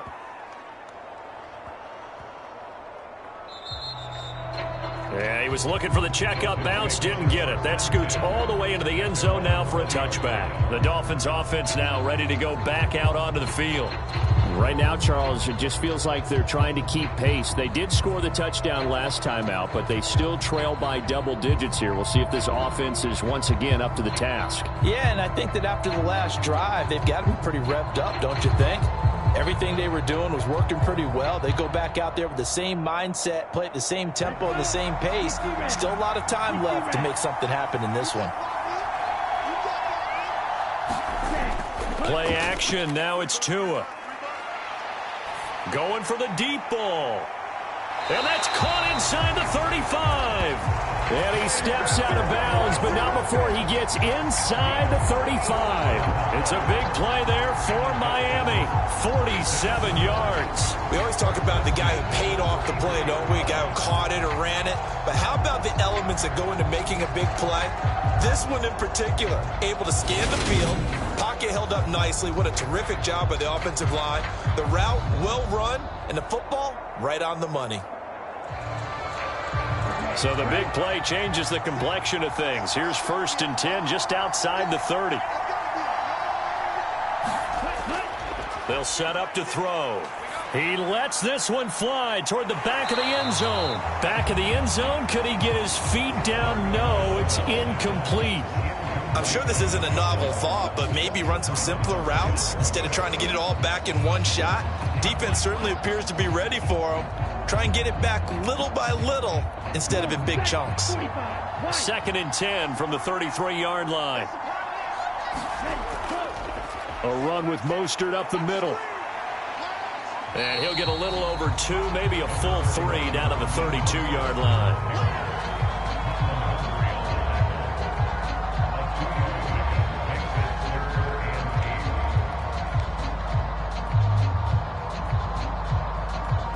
In need of a conversion on 3rd down. They had the big play to start the drive. Not much sense. Going to the air. Tagovailoa. On the right side, open is Gesicki. And he's going to be taken down with the 1st down at the Ravens' 13-yard line. A 3rd down gain of 19. 5th catch of the game for him there. Yeah, and the tight end position is now becoming a volume pass catcher. Used to be occasional, right? Safety valve. Throw one to him every so often, but mainly they want him out there to block. Nowadays, an integral part of the passing game, and they create such great mismatches that they often become the leading receiver. From the 13 now, they work on 1st and 10. From the red zone now, they'll look to throw. So 5 yards here, 5 on the play, and it'll be 2nd down. They like going to him in the slot. He catches another one. I think this comes under the heading of until they stop him, why not go back to it? He has something going really well, great working relationship with the guy throwing the ball, and they keep making the connection. Throwing again on 2nd down. Tua. And this is going to be intercepted. Picked off by Marlon Humphrey. And the Ravens are going to get the football here as the ball will come out to the 20. Well, I mean, field goals probably aren't going to cut it at this point. This was touchdown or bust, and unfortunately for them, it turned out to be bust. Yeah, they're feeling like they've got to force the issue here and maybe take some chances they wouldn't have earlier in the game. But give credit to this defense. They've really stood tall throughout, and they come up with the interception in the end zone.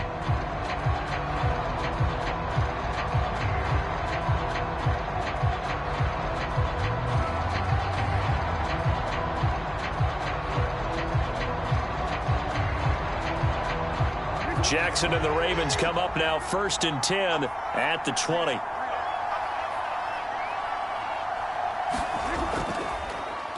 They'll start by running the option to the right. And he's going to get 7 out of this before being taken down at the 27. He'll pick up 7 there on the 1st down keeper.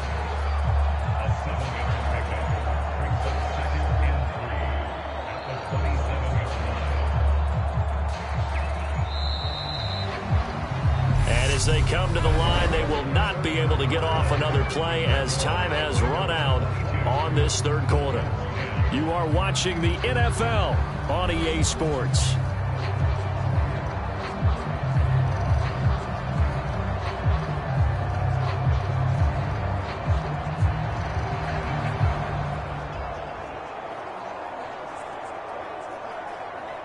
Operating from the 27 now. Here's 2nd and 3.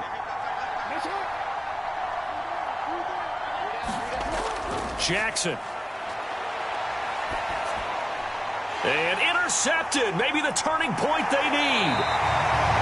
Picked up by Xavier Howard. And the Dolphins are going to take possession of the football. Now with that interception, you feel like we got a ball game again. Remember, 2-score contest and still time left here in the fourth. And in the old days, not too long gone either. Throwing the ball here would have been an absolute no-no, but the way the game's played now, throwing it makes sense. You just have to be careful when you put it in the air.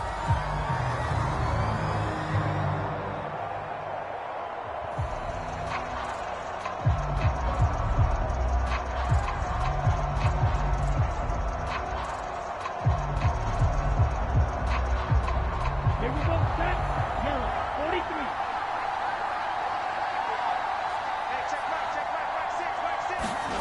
After the turnover, it's Tua. It's incomplete. Took a shot, couldn't connect. Not only did he have a chance to scan the field there, it felt like he had a chance to scan it twice. The protection was that good. Unfortunately for him, the coverage downfield, equally good. So now 2nd and 10 after the incompletion on first down. Looking to pass. Tua. Catch made right side by Wilson. And he'll go out of bounds in the red zone just inside the 20. They get 6. That'll leave them with 3rd and 4. Timing is everything, and they work on this cut all the time. They work on all the timing patterns, and this time it paid off for them. Worked him to the center of the field, cut it to the outside, ball's delivered, gets both feet down for the completion. Tua going to throw. And this is